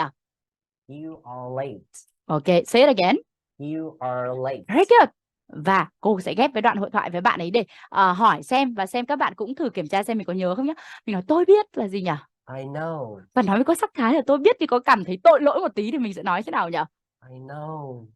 Các bạn có biết là ngữ điệu hay là cái sắc thái nó sẽ do cái việc là các bạn nói và các bạn ghép liền cái cảm xúc vào đó, chứ không phải nó có một cái ngữ điệu hoặc là cách nói cố định là như thế nào. Ví dụ các bạn nói là một cái kiểu tức giận và tôi biết I know thì các bạn có thể hét lên như vậy, hoặc là các bạn nói cảm thấy tội lỗi thì các bạn có thể là I know. Có rất là nhiều cách và ngữ điệu nói khác nhau, và nó tùy theo cái cảm xúc của các bạn. Và khi các bạn đã biết rõ cái câu đấy rồi và có thể biết phát âm chuẩn rồi, có thể biết cái từ đó câu đấy diễn đạt nào, thì các bạn có thể rất là dễ dàng nói theo các ngữ điệu khác nhau. Vậy nên là cái ngữ điệu là nó do cảm xúc mà nó ra, nên là khi mà chỉnh lại cách học đúng thì các bạn sẽ thấy nó dễ hơn rất nhiều. Và nếu mình muốn hỏi là tại sao bạn đến muộn thì chúng ta cũng nhớ luôn câu là gì nhỉ? Why are you late? Very good. Và đấy là cách học từ vựng, một trong những cái cách học từ vựng đúng mà cô thường hướng dẫn cho học viên của mình. Cảm ơn Hóa rất nhiều. Và các bạn còn nhớ thêm một câu, cô thử hỏi xem các bạn nào nhớ không nhé. Xe của tôi bị hỏng ấy, mình cũng biết nói luôn cả cái câu và cả cái lý do. Nếu mà chẳng may lần sau mình bị muộn vì lý do đó thì mình cũng biết nói là My car broke down. Very good. Và có bạn nào cảm thấy cách này hiệu quả không? Nếu mà cảm thấy hiệu quả thì hãy bình luận yes để cô được biết nhé. Thì đây là một cái trường hợp ví dụ cô chia sẻ về cái cách học từ vựng mà học như vậy thì người học sẽ cảm thấy dễ nhớ hơn rất là nhiều. Và tại sao cô chia sẻ điều này là để cho các bạn có thể nhìn thấy là chúng ta hoàn toàn có những cái phương pháp học để nó rất là hiệu quả. Và theo thời gian nếu các bạn dùng những cái phương pháp đó để học thì các bạn sẽ thấy là mình nhớ tiếng Anh cũng sẽ nhớ được tốt đấy, và mình cũng sẽ biết cách nói thành phản xạ như thế nào. Nhưng nếu mà mình học chưa đúng cách thì việc chúng ta quên, chúng ta không dùng được, hoặc chúng ta không thể nghe nói thành phản xạ là điều rất rất là bình thường. Vậy nên là các bạn hãy bình luận xuống bên dưới là tôi đã biết là có những cách mà học hiệu quả tôi có thể ghi nhớ được, thì hãy bình luận xuống dưới nhé. Hãy bình luận là có cách học giúp tôi có thể nhớ được, để các bạn biết ngày hôm nay là cô mới chỉ sơ qua một chút xíu cho các bạn trong buổi pre-training thôi. Còn trong 3 buổi tới thì cô sẽ hướng dẫn cho các bạn cả một lộ trình học từ chưa biết gì đến khi thành thạo chinh phục được tiếng Anh, và đồng thời là biết giúp cho các bạn có những cái tài liệu ấy để mình có thể luyện từng phần cho tới khi mình có thể nghe nói tốt được thì thôi. Và ngày hôm nay cô chỉ muốn cho các bạn xem những cái cảm nhận của học viên học từ không biết gì để các bạn biết là mình hoàn toàn có thể chinh phục được tiếng Anh, bởi vì có rất nhiều người đã làm được điều đó. Họ cũng từng rất bối rối và không tin mình có thể giỏi được, nhưng mà kỳ thực học theo phương pháp đúng họ đã giỏi. Nếu họ có thể làm được, cô tin các bạn cũng có thể làm được. Và điều số 2 nữa là cô vừa lấy một cái ví dụ bất kỳ thôi, cô cũng vừa lấy bất chợt lúc vừa rồi thôi, cho các bạn có thể nhìn thấy đấy là nếu mà giả sử mình học cái từ vựng theo cách cũ thì mình sẽ rất là nhanh quên, và đương nhiên mình không thể nghe nói được. Nhưng nếu mình học từ vựng theo cách mới mà mình đúng trình tự ấy và thuận theo tự nhiên ấy, theo quy luật nỗ lực tối thiểu ấy, thì các bạn sẽ thấy nó dễ nhớ hơn rất là nhiều. Và nếu mà các bạn được thực hành theo phương pháp đó thì các bạn sẽ cảm thấy học tiếng Anh thật là đơn giản. Và lúc đó thì các bạn sẽ muốn học nhiều hơn, bởi vì cứ học đến đâu là các bạn hiểu đến đó. Nên là ngày hôm nay cô muốn chia sẻ với các bạn 2 điều. Đó là ai cũng có thể giỏi tiếng Anh được. Đấy là cái tư duy đúng đầu tiên. Và cái điều tiếp theo đó là nếu có một cái phương pháp học tốt hơn, hiệu quả hơn và phù hợp hơn thì chắc chắn là các bạn sẽ giỏi tiếng Anh một cách nhanh chóng hơn. Vậy nên nếu mà muốn giỏi tiếng Anh thì các bạn phải thay đổi cái tư duy về việc học tiếng Anh, và đặc biệt là cái phương pháp học tiếng Anh. Và đây chính là 2 điều chính mà cô sẽ chia sẻ trong chương trình 3 buổi của chúng ta trong thứ 6, thứ 7 và chủ nhật tới, để chia sẻ với các bạn lý do tại sao cô có thể giúp được nhiều người chinh phục tiếng Anh như vậy, là bởi vì các bạn được tiếp cận với phương pháp học đúng. Học rất là đơn giản thôi, học rất là dễ thôi. Mình sẽ không học đánh đố ngay từ đầu, chúng ta cũng không học ngay lập tức là nói làm sao thật nhanh, thật hay, thật nối âm cho thật trôi chảy ngay từ đầu, không. Bởi vì chúng ta giống như cô có lấy ví dụ đấy là một bạn nhỏ ấy, bạn ấy học ấy, mới đầu thì bạn ấy sẽ học từng âm một ấy, sau đấy làm thế nào để cho bật ra từng từ, sau nối vào từng cụm, rồi từng câu để có thể nói cho nó thật tốt, thật quen đã. Sau đó chúng ta bắt đầu mới nói đến ngữ điệu và vần điệu, và chúng ta chỉnh quá nhiều về phần ngữ điệu, giọng điệu ngay từ đầu mà không có những cái yếu tố gốc quan trọng nhất thì nó cũng khiến các bạn rất là khó có thể nghe nói được. Vậy nên là học từ gốc, học đúng cách, học đúng phương pháp và có tư duy đúng, nó sẽ giúp các bạn dễ dàng chinh phục được tiếng Anh và học tiếng Anh thấy hiệu quả hơn rất là nhiều. Và Hóa ơi, em giúp cô chuyển cái bảng này ra bên ngoài để cô hỗ trợ cho các bạn ấy thêm một chút xíu nữa. Vậy nên là ngày hôm nay cô cũng đã nói khá nhiều với các bạn rồi, nên chốt lại một điều đấy là bao nhiêu trong số các bạn đang có mặt ở đây để thực sự muốn giỏi tiếng Anh thì hãy bình luận số 100 cho cô được biết nhé. Thì cô được biết là các bạn đã và đang rất là khao khát để học tiếng Anh. Và để giỏi tiếng Anh thì thực sự rất là dễ thôi, nếu như các bạn có tư duy đúng và phương pháp đúng. Và trong 3 buổi tới thì cô sẽ cung cấp cho các bạn toàn bộ những tư duy đúng và phương pháp đúng, cũng như toàn bộ lộ trình học để giúp các bạn chắc chắn chinh phục được tiếng Anh một cách hiệu quả và dễ dàng. Có bạn nào thấy thích điều này không? Nếu thấy thích thì hãy bình luận số 9 để cô được biết nhé. Và cô sẽ cho các bạn xem sơ qua lịch trình 3 buổi tới chúng ta sẽ làm gì với nhau nhé. Mỗi buổi từ 7 giờ tới 10 giờ. Chúng ta sẽ có thời gian từ 19 giờ đến 22 giờ hàng ngày. Chúng ta đồng hành với nhau 3 buổi thôi. Và chỉ 3 buổi này thôi nhưng sẽ tạo ra bước ngoặt với các bạn đấy. Và buổi 1 thì sẽ là 5% kiến thức nói về các quy luật, các tư duy đúng và nền tảng để giúp các bạn giỏi tiếng Anh là phát âm chuẩn, xây dựng cho các bạn cái nền tảng vững chắc nhất quan trọng của việc học tiếng Anh. Và trong buổi số 1 chúng ta sẽ cùng nhau khám phá bí quyết quan trọng nhất mà những người giỏi tiếng Anh đã sở hữu mà bắt buộc các bạn cũng phải sở hữu để chinh phục được tiếng Anh.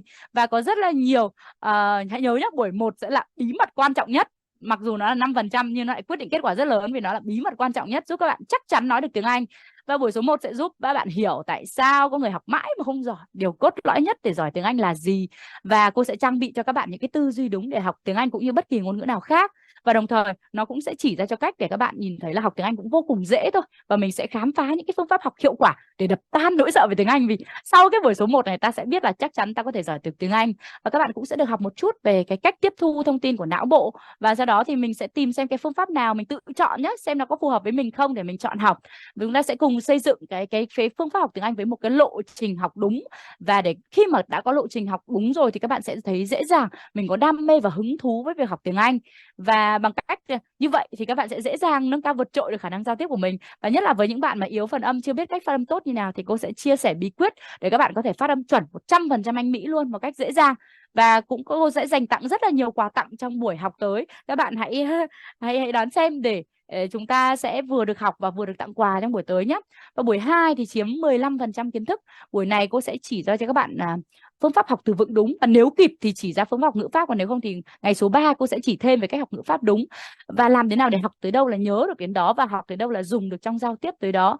Và buổi 2 là buổi vô cùng đặc biệt, nó sẽ chia sẻ cho các bạn một số cái kiến thức nữa để phát triển, không chỉ là chinh phục được từ vựng, ngữ pháp hay là tiếng Anh đâu, mà còn chia sẻ cho các bước để chinh phục được mọi cái kết quả khác trong cuộc sống của các bạn. Và cô sẽ chia sẻ thêm về 3 thành phần cấu tạo của giao tiếp, từ đó để giúp các bạn tự tin hơn về phần nghe nói, để do đó mình không sợ sai nữa mà mình tự tin nói thực hành tiếng Anh thôi. Và có nhiều cái bí quyết để học tiếng Anh siêu đơn giản, siêu dễ nhớ, học đến đâu là dùng đến đó thì cô sẽ chia sẻ với các bạn các cái trình tự học đúng về nghe nói đọc viết buổi 2, và là cách làm thế nào để luyện được phản xạ giao tiếp hiệu quả với 20 chủ đề thông dụng trong tiếng Anh, và làm thế nào để đắm chìm trong tiếng Anh để cách học của mình được tăng, nghĩa là cách học sẽ giúp mình tăng khả năng một cách vượt trội về, thậm chí là sau đó mình muốn mở rộng bản thân của mình về bất kỳ cái chủ đề nào trong tiếng Anh thì mình cũng biết cách. Và buổi 2 thì cô cũng sẽ chuẩn bị rất là nhiều quà để tặng các bạn, để giúp các bạn có tài liệu các bạn học tiếng Anh trong thời gian tới. Các bạn nào thích nhận nhiều quà không nhỉ? Thì hãy bình luận chữ em muốn nhận quà để cô được biết nhé. Và sau đó thì đến buổi 3 là buổi 80% rất là quan trọng. Buổi 3 này thì cô sẽ chia sẻ cho các bạn toàn bộ các lộ trình từ học từ không có gì tới khi mà thành thạo giao tiếp, và sẽ có những cái phần quà tặng, những cái chương trình khóa học để giúp các bạn chinh phục chắc chắn được 100% tiếng Anh. Và đặc biệt còn có lộ trình, có một cái lộ trình mà thời gian tới cô sẽ triển khai, đó là cái chương trình có giáo viên hướng dẫn giúp các bạn có thể có một cái hành trình học tiếng Anh hoàn toàn miễn phí 1 năm, có thể học trực tiếp offline hoặc là các bạn có thể học online. Thì đây sẽ là một cái món quà rất là lớn mà cô sẽ dành tặng vào cuối buổi số 3. Nên chúc các bạn sẽ theo dõi hết hành trình 3 ngày tới, thứ 6, thứ 7, chủ nhật trong khóa học luyện phản xạ giao tiếp tiếng Anh siêu hiệu quả cùng cô, để cô sẽ tặng quà và có thể các bạn sẽ nhận được những món quà rất rất lớn trong những ngày học tới để giúp các bạn chinh phục được tiếng Anh. Và buổi 3, cách học hiệu quả tự nhiên không cần nỗ lực là như thế nào với những cái bộ công cụ thì cô sẽ lần lượt chỉ ra cho các bạn nhé. Thì cô cũng sẽ không nói sâu mà đến từng ngày thì chúng ta sẽ khám phá từng phần một. Tích nào nào vẫn rồi. Đó là sơ qua về cái lộ trình cho các bạn trong 3 buổi. Thực ra là trong 3 buổi nó là 3 buổi rất là tâm huyết của cô. Nó chia sẻ cho các bạn những cái kinh nghiệm và kỹ năng suốt hơn 11 năm tích lũy vừa rồi của cô để giỏi tiếng Anh và chinh phục các cái mục tiêu về tiếng Anh cũng như cái mục tiêu khác. Thì ngoài ra thì các bạn mà quan tâm đến việc làm thế nào để trở thành giáo viên tiếng Anh hay muốn mở trung tâm tiếng Anh thì sau đó vào buổi thứ 3 cô cũng sẽ tặng các bạn những cái nhóm riêng hoặc những cái chương trình học để bạn nào quan tâm sâu hơn, muốn phát triển sâu thì cô cũng sẽ có những cái sự hỗ trợ thêm. Các cái chương trình này sẽ được tặng, các bạn tham gia nhé. Thì các bạn tham gia sẽ được tặng rất là nhiều quà tặng, nên là các cái khóa học sẽ được cô tặng trong cái 3 buổi tới. Thì các bạn nhớ là sắp xếp thời gian để tham gia đầy đủ nhé. Và có một cái lưu ý nho nhỏ, đó là với nhiều bạn mà các bạn đã học rất là lâu và thử nhiều cái phương pháp rồi mà chưa thấy hiệu quả, các bạn mất niềm tin, các bạn chán nản, thì các bạn yên tâm là có phương pháp sẽ giúp các bạn giỏi được, và cô tin là cô có thể làm được điều đó. Tuy nhiên cô muốn các bạn có một lưu ý, đó là các bạn đừng kỳ vọng là sau 3 buổi này thôi là các bạn sẽ bắn tiếng Anh như gió nhé, không phải vậy. không bảo là sau 3 buổi này các bạn sẽ có thể bắn được tiếng Anh như gió đâu, mà sau 3 buổi này các bạn sẽ được cung cấp một cái phương pháp đúng, một cái lộ trình đúng, một cái tư duy đúng, để sau đó các bạn sẽ nhìn ra là học tiếng Anh nó dễ đến mức nào. Và nó có thể cần là 3 tháng tới 6 tháng nữa, nhưng chắc chắn theo khi mà các bạn đã được chỉ ra con đường đúng đắn rồi và làm theo thì 100% là các bạn có thể giỏi được. Và đã có rất nhiều người học và làm theo và đạt được kết quả rất là tốt. Giống như ban đầu cô đã chia sẻ một loạt các cái cảm nhận cho các bạn rồi. Vậy nên hãy cho mình một cái cơ hội để trong 3 cái buổi học tới các bạn sẽ đắm chìm trong nó, và hãy ưu tiên 3 buổi này. Dù chúng ta có việc gì, có tụ tập bạn bè, hay là có họp gia đình, có gặp gỡ mọi người, thì 3 buổi này thực sự có thể tạo ra những cái bước ngoặt lớn trong cái hành trình học tiếng Anh, và có thể là bước ngoặt cả đời của các bạn. Nên cô muốn các bạn hãy ưu tiên 3 buổi này, bởi vì bản thân cô nhờ có tiếng Anh, thực sự cuộc sống của cô đã tốt hơn rất rất nhiều.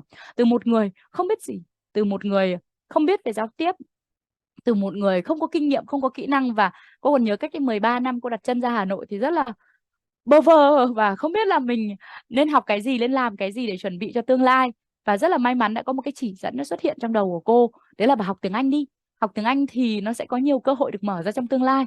Nói thật lòng với các bạn thì cô cũng không biết là có giỏi tiếng Anh thì cơ hội gì nó sẽ mở ra thêm, mình không biết chính xác, nhưng cô chỉ biết đấy là nếu có tiếng Anh tốt thì mọi thứ có thể dễ dàng hơn, và mọi thứ có thể thuận lợi hơn, và mình có thể mở thêm được những cái cơ hội mới trong tương lai. Và cô nghĩ là cô đã rất là may mắn khi đã được có những cái chỉ dẫn để mình có thể giỏi tiếng Anh và chinh phục được nó. Và nhờ nó mà mình có công việc, có xây dựng được công việc kinh doanh, mình có rất là nhiều các bạn đội nhóm đang đồng hành cùng, mình được đi khắp nơi trên thế giới mà mình có tiếng Anh ấy, nó tuyệt vời lắm các bạn ạ. Mình đi khắp thế giới mình không cần phiên dịch ấy, mình tự tin mình giao tiếp được ấy. Nó là một cái trải nghiệm rất là tuyệt vời. Sau đó mình muốn học thêm nhiều thứ thì rất nhiều cái kiến thức người ta chia sẻ bằng tiếng Anh, và có rất nhiều các cái chương trình chuyên sâu, có rất là nhiều những người thầy, những nhà đào tạo, họ nói bằng tiếng Anh, họ chia sẻ bằng tiếng Anh. Và nhờ có tiếng Anh mà cô được đi khắp thế giới mà không cần phải lo lắng về rào cản ngôn ngữ. Cô được gặp những người thầy tuyệt vời của mình. Mới đầu thì mình chỉ xem họ trên internet thôi, nhưng sau đó vì mình rất là yêu quý và ngưỡng mộ, mình bay ra nước ngoài mình học, mình gặp gỡ những người thầy mà mình yêu quý, và nhờ có tiếng Anh mà mình làm điều đấy một cách dễ dàng hơn. Và thực sự nó còn hỗ trợ rất nhiều điều khác trong cuộc sống nữa. Nên cô thực sự, thật với cô thì tiếng Anh thực sự đã thay đổi cuộc đời cô rất nhiều. Và một trong những điều tuyệt vời nhất đã đến với cô đó chính là việc mình học tiếng Anh, chinh phục tiếng Anh và giỏi tiếng Anh.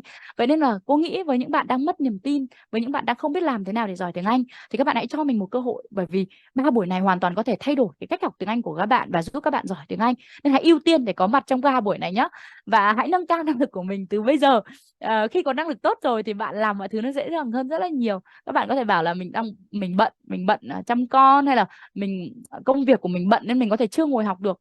Cô chỉ biết đấy là nếu bố mẹ muốn giúp con tốt thì chúng ta sẽ làm gương, chúng ta sẽ học trước, chúng ta sẽ làm tốt trước để các con mình nhìn vào bố mẹ để còn học tập theo điều đấy. Nên là và thêm một cái nữa, cô nghĩ là có tiếng Anh tốt thì các bạn có cơ hội có thể làm việc hiệu quả hơn, tốt hơn, và có thể kiếm nhiều tiền hơn so với việc là mình chưa có tiếng Anh chứ. Nên là hãy ưu tiên việc học và chọn gác lại một vài việc, để chúng ta sẽ có mặt trong 3 buổi tới cùng nhau để tìm ra cái phương pháp học tiếng Anh, và chắc chắn giúp các bạn giỏi tiếng Anh.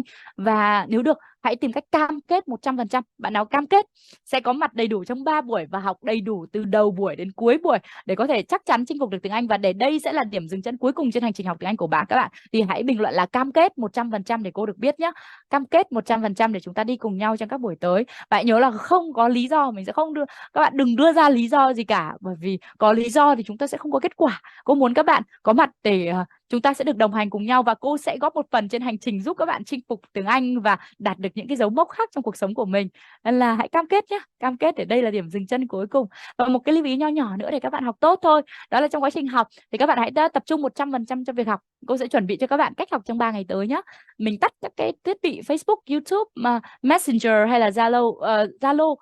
Cô xin phép nói tiếng Việt cho các bạn dễ hiểu, để cho mình tập trung vào cái việc học ấy. Lúc mà mình học thì mình sẽ chọn một cái nơi nó yên tĩnh ấy, mình tránh bị người khác làm phiền để các bạn có thể tập trung 100%. Và đặc biệt là hãy chuẩn bị giấy bút để ghi chép, để các bạn có thể ghi lại những cái kiến thức quan trọng nếu như mà có phần mà cô chia sẻ. Và đặc biệt là trong quá trình học thì hãy tương tác và làm theo hướng dẫn. Thì đây là một số cái lưu ý để 3 ngày tới các bạn có thể học tốt cùng cô. Và có rất nhiều bạn học viên đã làm được. Cô đã hướng dẫn cho hàng nghìn bạn học viên học trực tiếp, và các bạn ấy cũng đã từng rất sợ, đã từng không biết làm thế nào để giỏi tiếng Anh, nhưng nhờ được học phương pháp đúng đã giỏi tiếng Anh và đã chinh phục được nó. Nên cô tin chắc dù các bạn đang có xuất phát điểm như thế nào đi chăng nữa, các bạn đều có thể học được. Và hãy nhớ là 3 buổi này hoàn toàn miễn phí. Hãy sắp xếp thời gian để tham gia. Hãy cho mình một cơ hội để được chinh phục tiếng Anh, vì cô Linh tin chắc là bạn sẽ làm được. Và còn bây giờ thì chắc là cô sẽ xin phép được dừng buổi pre-training ngày hôm nay. Ngày hôm nay tổng kết một chút xíu, chúng ta đã cùng nhau xem cái hành trình rất nhiều bạn cũng học tiếng Anh từ chưa biết gì mà các bạn đã chinh phục được. Cô mong rằng phần đó sẽ giúp các bạn có một niềm tin là mình có cơ hội sẽ giỏi được tiếng Anh. Và sau đó cũng chỉ cho các bạn một chút những cái sai lầm, một số bạn đã học tiếng Anh sai cách nên mình gặp rất là nhiều vấn đề về tiếng Anh. Vậy nên là mình chưa giỏi được là chuyện rất bình thường nhá. Các bạn đừng nghĩ là mình bị sao, mình lớn tuổi, mình trí nhớ kém hay là mình không học được, không phải như vậy đâu. Đó là do những trải nghiệm sai, những cái lần học, những cái phương pháp học chưa đúng đã khiến các bạn suy nghĩ như vậy. Và ngày hôm nay cô Linh mong là với phần chia sẻ vừa rồi thì các bạn tin là mình hoàn toàn có thể giỏi được tiếng Anh và hoàn toàn có thể chinh phục được nó.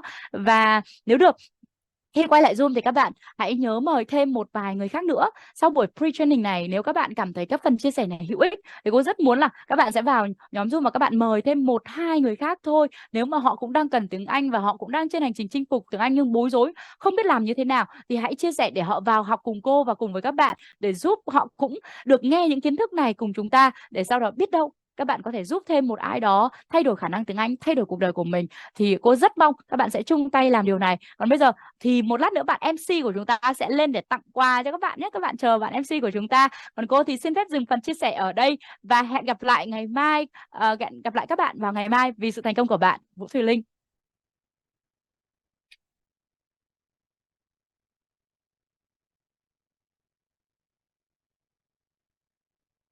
Vâng ạ, nhà mình ấy nổ một tràng pháo tay thật lớn cho cô Linh trong buổi tối ngày hôm nay được không ạ? Dạ vâng, và bao nhiêu trong số tất cả các anh chị và các bạn chúng ta ngay trong buổi tối pre-training này mình đã nhận được rất là nhiều giá trị rồi, thì mình bình luận xuống dưới cái phần chat ở trong Zoom là yêu cô Linh nhá. Nếu như các anh chị và các bạn chúng ta trong buổi tối ngày hôm nay thì mình nhận được rất nhiều giá trị từ cô Linh rồi, thì mình hãy comment xuống là yêu cô Linh nữa ạ. Dạ vâng ạ. Và nếu như anh chị và các bạn chúng ta còn đang bối rối hay là băn khoăn mà mình không biết học tiếng Anh như thế nào cho hiệu quả, thì anh chị vào đây là để được cô Linh giải đáp và hỗ trợ anh chị các bạn. Là mình sẽ có một cái nhìn tổng quan đó và hành trình học tiếng Anh của mình, và mình xây dựng cho mình một cái lộ trình chuẩn với lại bản thân. Đó, và đúng rồi ạ, mình comment là yêu cô Linh đúng không ạ? Dạ. Vâng. Đó, và ngay bây giờ đây thì em Hóa sẽ gửi cho anh chị và các bạn chúng ta một số các cái phần món quà như mà em đã có hứa với lại anh chị các bạn chúng ta ở đầu chương trình rồi. Đó, và anh chị và các bạn chúng ta ở trong phòng Zoom này, mình là lần đầu tiên mình tham gia hành trình hướng dẫn luyện phản xạ giao tiếp tiếng Anh siêu hiệu quả, thì em sẽ gửi tặng cho anh chị và các bạn chúng ta một món quà. Đó, và món quà của chúng ta như sau. Thì ở đây thì nhà mình đang dùng điện thoại hay là mình đang dùng Zalo để mình vào điện thoại, hay là mình đang dùng máy tính để vào Zoom ạ? Thì mình đang dùng điện thoại hay là mình dùng máy tính để vào Zoom vậy ạ? Dạ vâng, có rất nhiều anh chị dùng điện thoại, đang dùng máy tính ở đây rồi đúng không ạ? Dạ vâng, thì em sẽ hướng dẫn tất cả các anh chị và các bạn chúng ta một phần